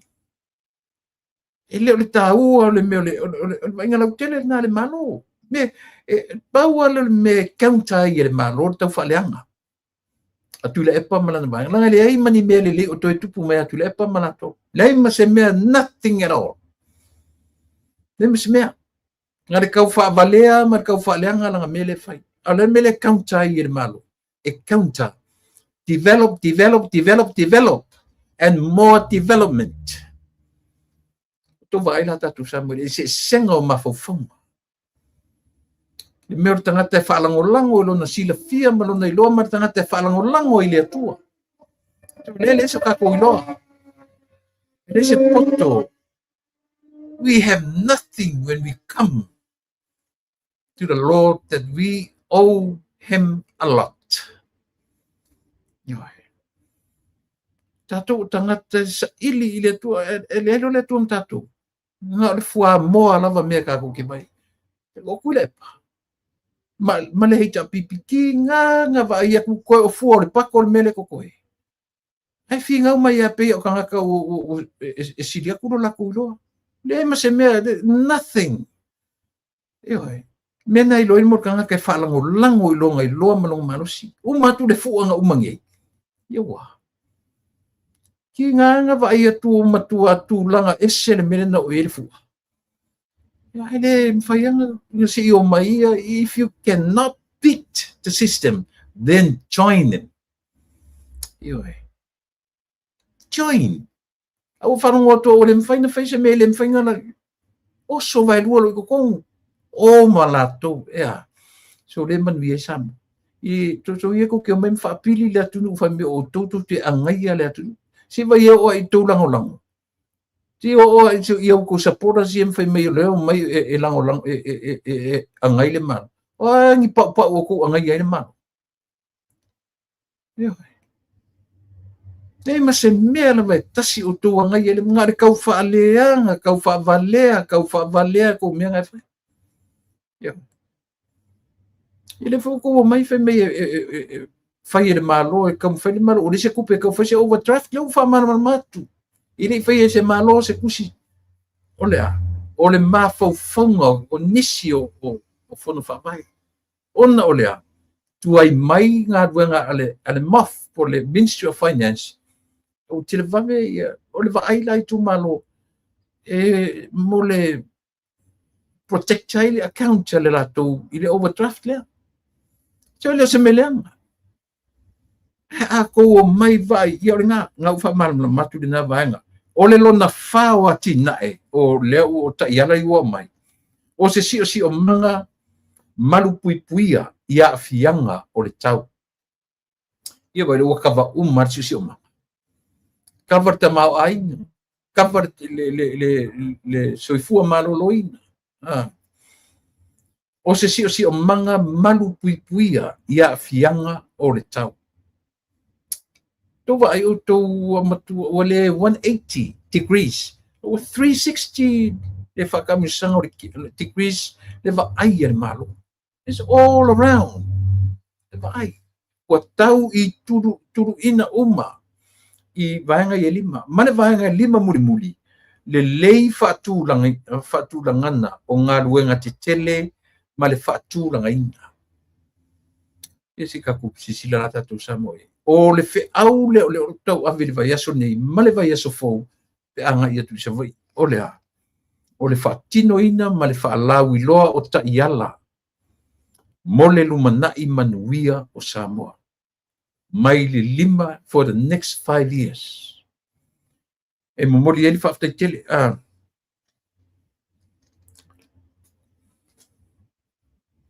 Au tau sila sa moa i le porkalame sa i le malanta male na umat ni pora sa. Nena umat ni le sa ala sona ina matu le fia sa. Ioe. A mata mai a i le tūlanga fo le leo pine tau aloa. So se mea tu tara no iai ia tu le pai mea i o uman whaatino le fua. Sa moa le toe nane na nea. E le toe nane na nea. Le ala winga o le upu. E le toe iai sio na winga tā ua. O ani mea toe tam whai le toe ina le tam whai a maise tā ua iana. E le toe au ngā. Ioe. Po ana men whamatala mai o le whapea mai o mea i o tufanga o pine o mea na amata mai e ia malihita pipi. To vai, that's very childish. E o mea ka maiki. Mea ka maiki ia mea o me whapea o ia o mea ia amata e mātou vai timi o tofilau vai timi o lea mene mātou whia. Se ele o se mea na o mea le taimi le nei. Be thankful, be happy somebody is continuing whatever you did. E a whai e sa oe. Hei leo se kaimi ngai ke sau e whai mai o mea inga maku whaia. O mea inga maku a maka. Ioe. A whaingo a maka enga se se unga whai. Ioe. Very childish ma fa forward. Na ta o se va o si ngā fufuru koi. Sinare lau. Sinare lau wao. Siname uma. Ai va ai iana saunoa. E whaavalea kua ka makiki lea la ke kalangoa. Oi. Orena. Ele o tua inga tala noa i e tala noa ni mo tangata e tumu le mafau le ata mai fa le atu. Ele o tua inga style le tala noa. Ana whapea o si tangata e mamau i lela lau tala noa atu. A whisiri matanta le whapea tu. Ioe. Ele fau. Ele fau le mea lea. Sa whaifo i le mātou vai temi sa mātou amata mai ai. Ai o le nganga whaftai telea. I le whai ngā malu. Ina ua mawhai o no latu whaawawina. O se mele lei tele. Mo tangata nuku o le atu. Ai le sau koe ngā whai mai whapea mea o unga makunga. So le. E o ai ka maiki fo i e so le makua ngā whio ai kere fufua. So le e popoko koe kani whesiri le. Se manu, te sila raka ko i e sang. Ioe. Ila ko inga wa anga o kalia la ko inga fesilia. O le kali lo ke kali ai. Ioe. O se fainga le lei o ke whawhitai le whionga le li pārmia. Ka kele lava mo le latu fo i tura i mai e whaawau ia fainga. O se fainga le lei. Ioe. Pawao le mea fo le tilo iai. Ina ia talawhianga i tonu i la tau o ave iai le. Ai leo mai kau langi kau sanga fa meo melenga maku fai o makonga maka i le valu. Amata mai mea nga o teimi le tutu o tasi o kasirosa moto fai atu ia tupua ma li toe whafoi pine a Britania. So le se lua. Ke fiu e kau mwhai wha matala. Ia wa oisi o lata i tatu pulang. So le kake o le kemi koe kia o ka tinja le kake mo i kere fuala i whisuka i. Ia. A fuala i le kai miringai. Ai. Se ke le loa se le kangaka so le e ta tau fo i tule e pasa i lele. Na fuala na festali na fesili. I fesili le kamaikiki leanga ke. Anyway. E tasi ana whaalongo i fesili. O fesili na ave e ai e to ina fesili atuai. Lang whewa pena winga o to ina. Fesili mai mele. Mai mele te fesili mai ai. Eo. Na whaoso tuai le kamaikiki whapeo ke le lopo le tau o le kamaikiki so le. Afu kamaikiki skamai lana lango. I le whatu susalia matausanga. Matua mamawai. E mai e tu inga kalangoa whapea.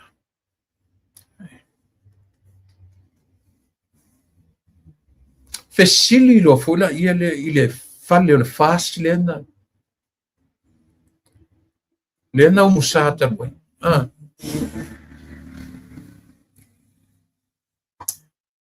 tutilo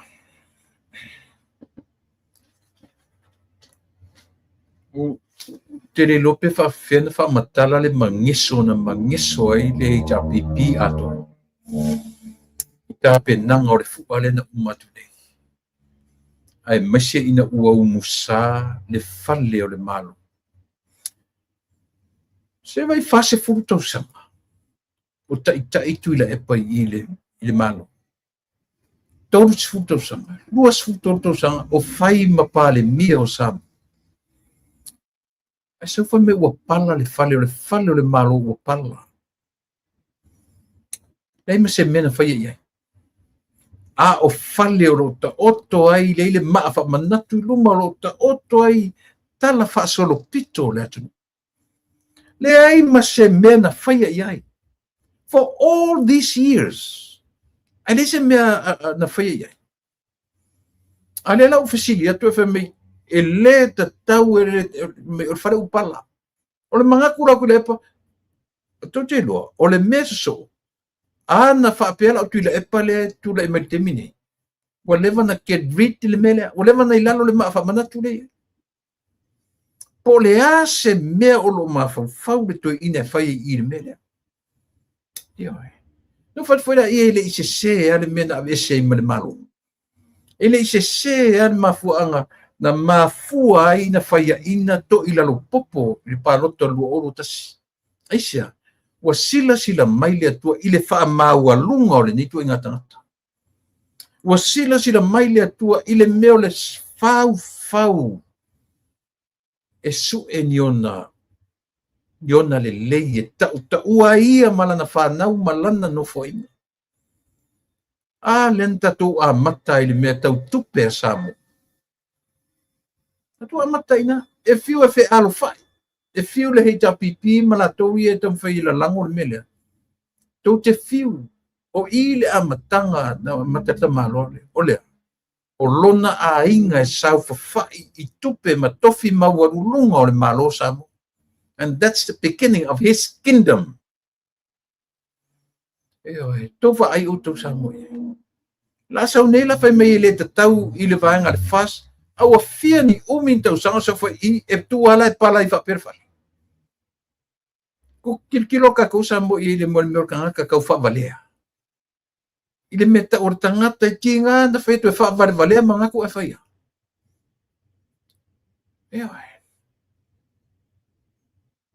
to si la ko o so ngi si o fa mai o le fale o le malo e le tatau na fai aya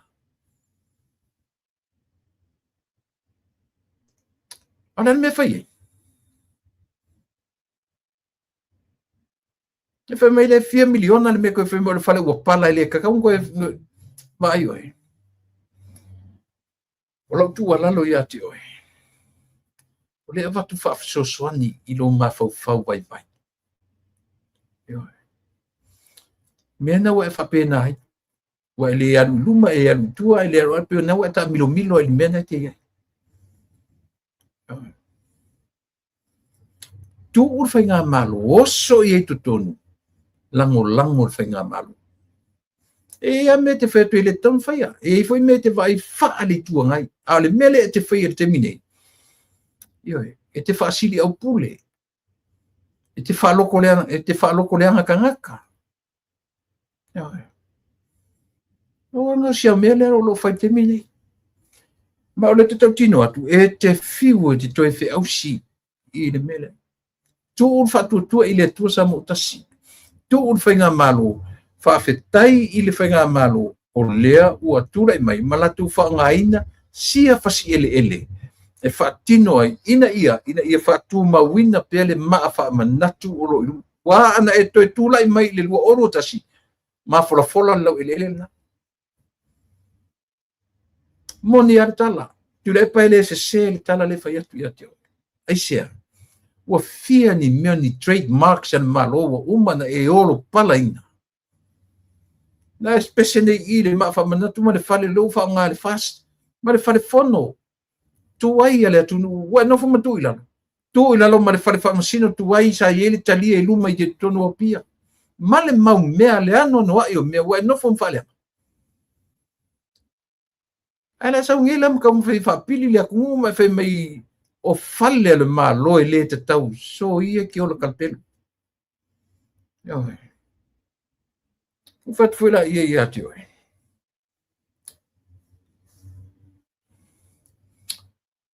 Surely, alu fai sisi mea nga. Fai sisi mea nga. Tu uia fai ngā malo ia lau e te ita i to tofi e lea tua. Ilo koe ko fia o e lea kua karkaru le fia o lea kua iau mea fai ia sama. Langa fai o lea tunu o lea tunu na fai e lea tua. Fa atua e lea tua. Fausia e lea tua. Nan ta ua tatu nan ta sama o menta pena e lea tua. Mena tu e lea tua le atu motu le naina. Moa. Mo tatu fo i tua inga tangata.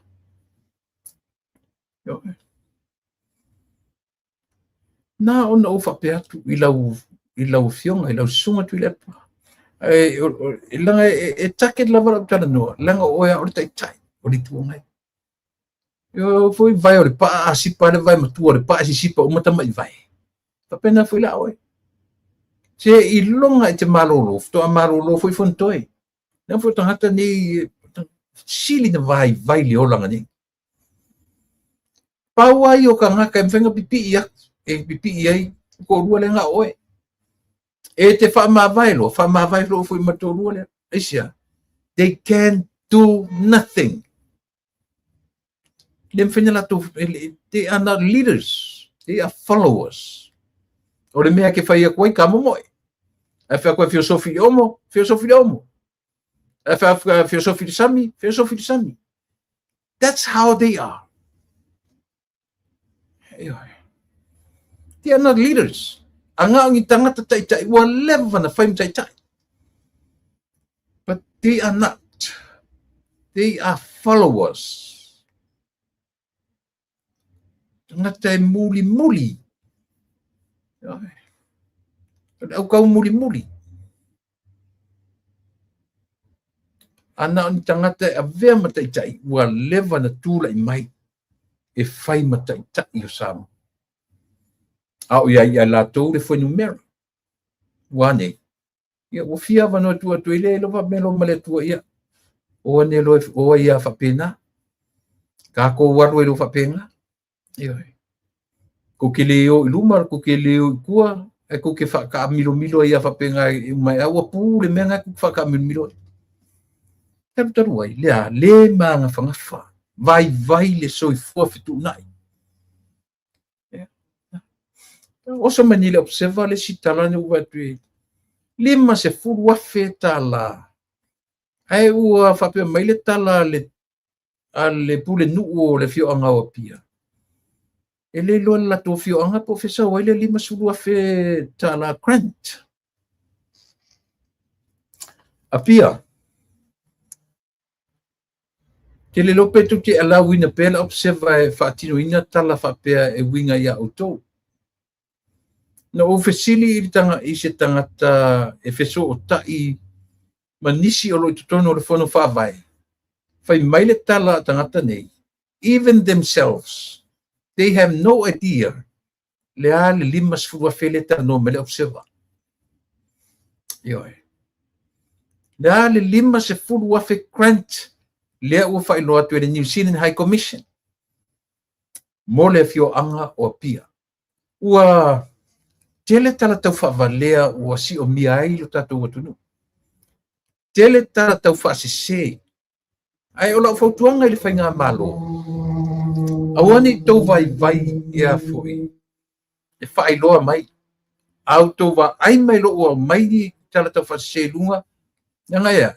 Ele whengatana tantonuina ni mea matu. A o tau lava, the government of Samoa. O tau wae pito sili o na tantonuina e tangata. So o le mea lava tau te wa ai mai lo o sau ni whaalinga a newspaper nei lunga le. Correct mai e o tau. E whaingofie fo i e mātou na pipi atu. Ma mātou whaalau tele, mea se ia o lo whainei. A o le whautuanga, lau whionga le li pāle mia ma le tatu whainga malo. O le ua ese le vaitau o le ola le o tatu olai. Na ua masa sau platforms ese. Ua masa sau le mero penga te whailangi. So o le na fuila whaonga i ele au whainga ruanga lau official pāle mia. So tele le au fau na watu malamalama i computer programs ese uma. A luatu role me le tan whengai le vai sau whasaonga. Whasao mai right away. E whaingo fie fuila ia i matu e lango ina le tatu whainga malo. Na matu whaalau tele atu i tusa taupuia. Io e. Pela taupuia. Le amata me le observa a whapero i eise whamole. I to tonu o tatu o le whainga malo. I eisanga department whapitoa. Pau ale o le mea department le. O le whaasao mea. Na le loa toa sau press release from the government. Ian tilo umale i tangata mai e sili atu le nganga interest i le whaitau tangata. Ile au mai sao ele malo. Whaasao mai ele malo le tau whaasese o lo whaia nei ele i tuangai o le tu o le fili ia ma le tu o le newspaper. Whaasao mai o tau. Io e.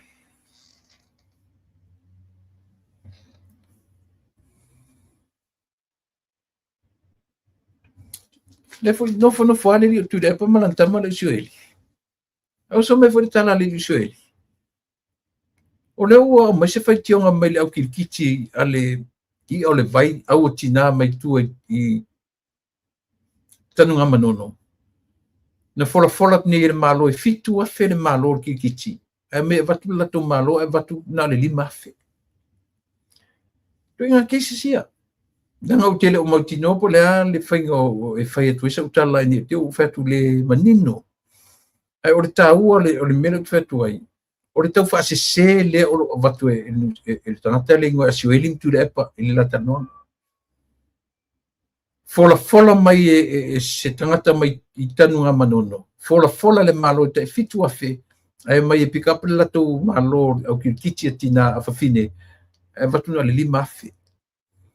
Ele fapu te fato a mesa pese ia siweli marato le o tele o manino foia po le ale ai paule me le te fautu ina ile tatu malo e me fapu e troinga me fu le fapu le me mo to temi le ai e ai te taua ona ta sirsila le ile malo e se so soni me foi le mato pitola au io e se so soni me mato pitola au le mato te lango atu de tatu fainga malo. Io se matu lango ina ia maua se matu meaonga. Le ai, o le matu lango i wha manino wha malam nama le atu. E ui la vo le la fonga. Samoa, o le tele o le tau whaaleanga. O le tele fo i nao tangata e o ese malau vaenga tu lepa. E te fiu e wha malama me se. E atili aina se langa i leanga le motive te wha malama i nai mea. Leanga mafua anga na te nofo maoe. E te loto le lea mafuanga. E lea leanga loto ma mafufonga. Po fela valan mea nga iai. Na o te tino io e te mili nei. O le ua maua fo ili tala luta pena whenga palota. Wale saufia o te fifi fo iau iai. Le ai ele lima fer tu peleta o ele fio anga opia. E lima se full 50,000. O le grant. Yeah. Sorry ele lima fer lima se full.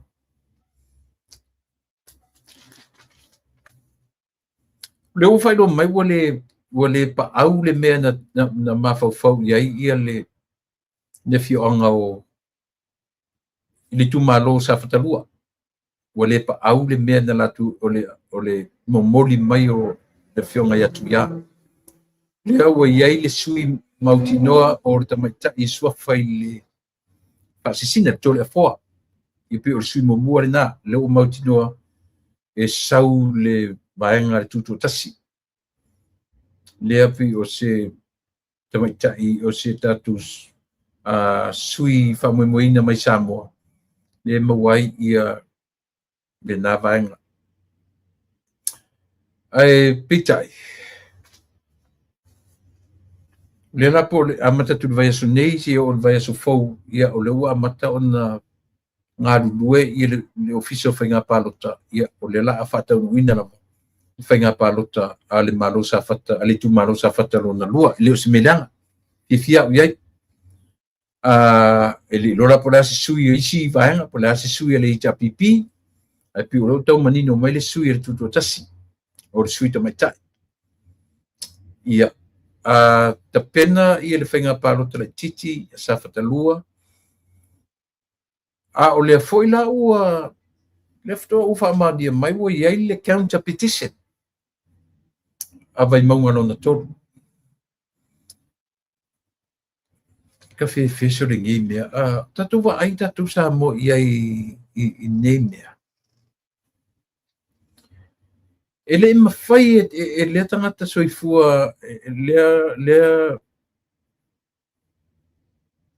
ona ia give in manatua na uma le pālota i le poana o le poana pe le aso e tatu whalongolongo i le video alu wane i lunga a le tina le tausonga ia tau ia tausonga pe second cousins pe a kausonga e tausonga la matua e tausonga lona lua ia ma ai buelese so ele o se mea la whapena whawhatu le li o tai o li seu le aina te le whatu o se mea no mai atanga te lunga tau au le mea la o le counter petition nea le la utatu loa ua whawhatu la mea aisia se isa ili mai a se tangata se o mai a sa ili se mea lo winga ole o lama le o tin mea o mai e whai ole le popole lo le give in ngai e au sau roa e sua se mea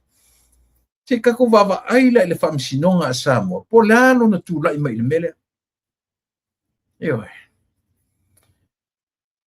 o manatu ia i le longo le lei nei mele nei taimi i le manaia i le manaia i se vava ai ia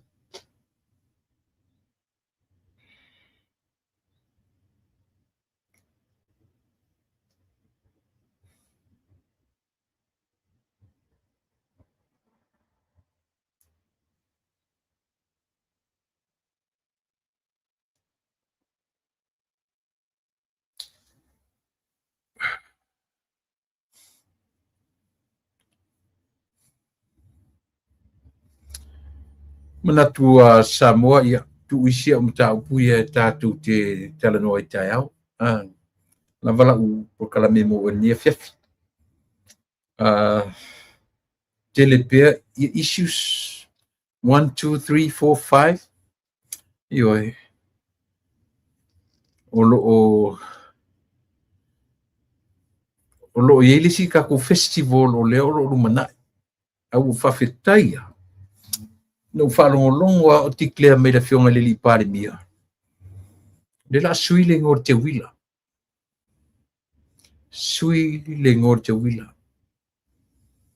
nanga tasi nei mea le na sau ai lunga le amtanga le mele no whai atuai na au mai ai lunga ta pere tutu a tasi o Samoa e whaolaola lam te wila e o i mea uma o pine o ofu ai ka pele le fua le afto e whaola ne ka makua i le aia se fua le tutu a tasi o Samoa o i le tatu te lo le tamalo le na sau a tuila e pasai lele e ta lepe uma tala whaasoropito o Samoa na sau ar tamalo le na sau a mal ka fe pe ana toi tu mai i le lua oro tasi ka fe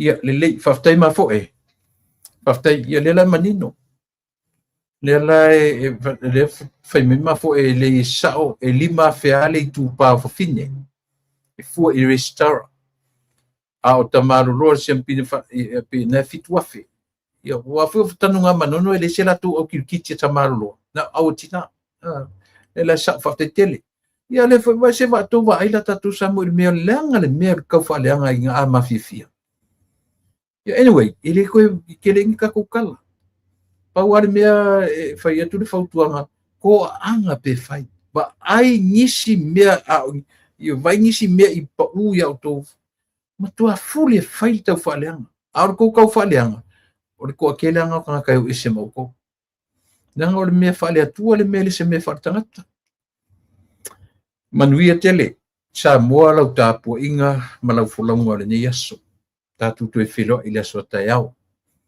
mai ele tua le sui folau le lei ina mai nei ia mai fo ile malosi I lu tangata vai ia e fa o we pe ia le tatu por kalame mar tatu o nanga ile aso ma le aso ia tatu por kalame masani taiao ile tu la e iva ama tu nei io I pe o termina fato asa o tatu malo I tonu sunga ia mo le tumeta ia mo fanua ia le aso taiao asolulu stofis fraile sona ia ona mai afo ile le tautua male o nanga ia o se tautua fa le a wa ulena le tatu o nanga le nei fiafi ai ele tonu samo ia mau pe le malosi le ngata ia te o o tatu uma na ia mafai un tatu mo le mauina ia le ata fa solo o no fa ngaso ia pisi ata fa solo le me o tu le mer tatu o tu ia taru ai ia le me o tangata ele loa ola tu ilano ele loa ola to e fuata ina a o tu ilalo popolo tu ilalo ai to e fuata ina le so e fua ma le ola to sa ili se taimi ava noa ma se taimi le e to e fotua ia e o le fa pena manuia lau fionga le pale mia manuia lau fionga ile tamao le nu le ao le malo lo masiofo lau fionga le taita I le malo lau fionga le pale mia tasi le me le penta to tilo ia fa langina ia o le tamao le malo le fionga ile ao mamadu le malo o le taita I le tunu le fionga le pale mia ia oni fe ave ia o le taita I le tunu ma le tamao le tunu o le tamao le langa o Samoa fa pena ana la fonga man lana tu fa solo po le hierarchy o le tu fa solonga o lona o na tangata o le tamao le tu o le ao le malo o le taita I o Samoa taita I o le fionga le lipania malana ka peneta ia fai ua fa pera tano o te fa manatu atu me ia tolu Samoa o le kapeneta o le na para mene malana fa masinonga ua fa popo ia le lalolangi ua le ua there's no more 3 pillars or 4 pillars with the media ua fa a o le tafa tolu na autu ia ila por kalame o le so Samoa culture constitution ia malau Christianity mena tolu le mafai le o le aunga na la por kalamina so atore nei ina ia manino mala mai tato nu mortemine o lauto o no masani tu la epa faftai li o sua ia o te fatalo o te fato fa sui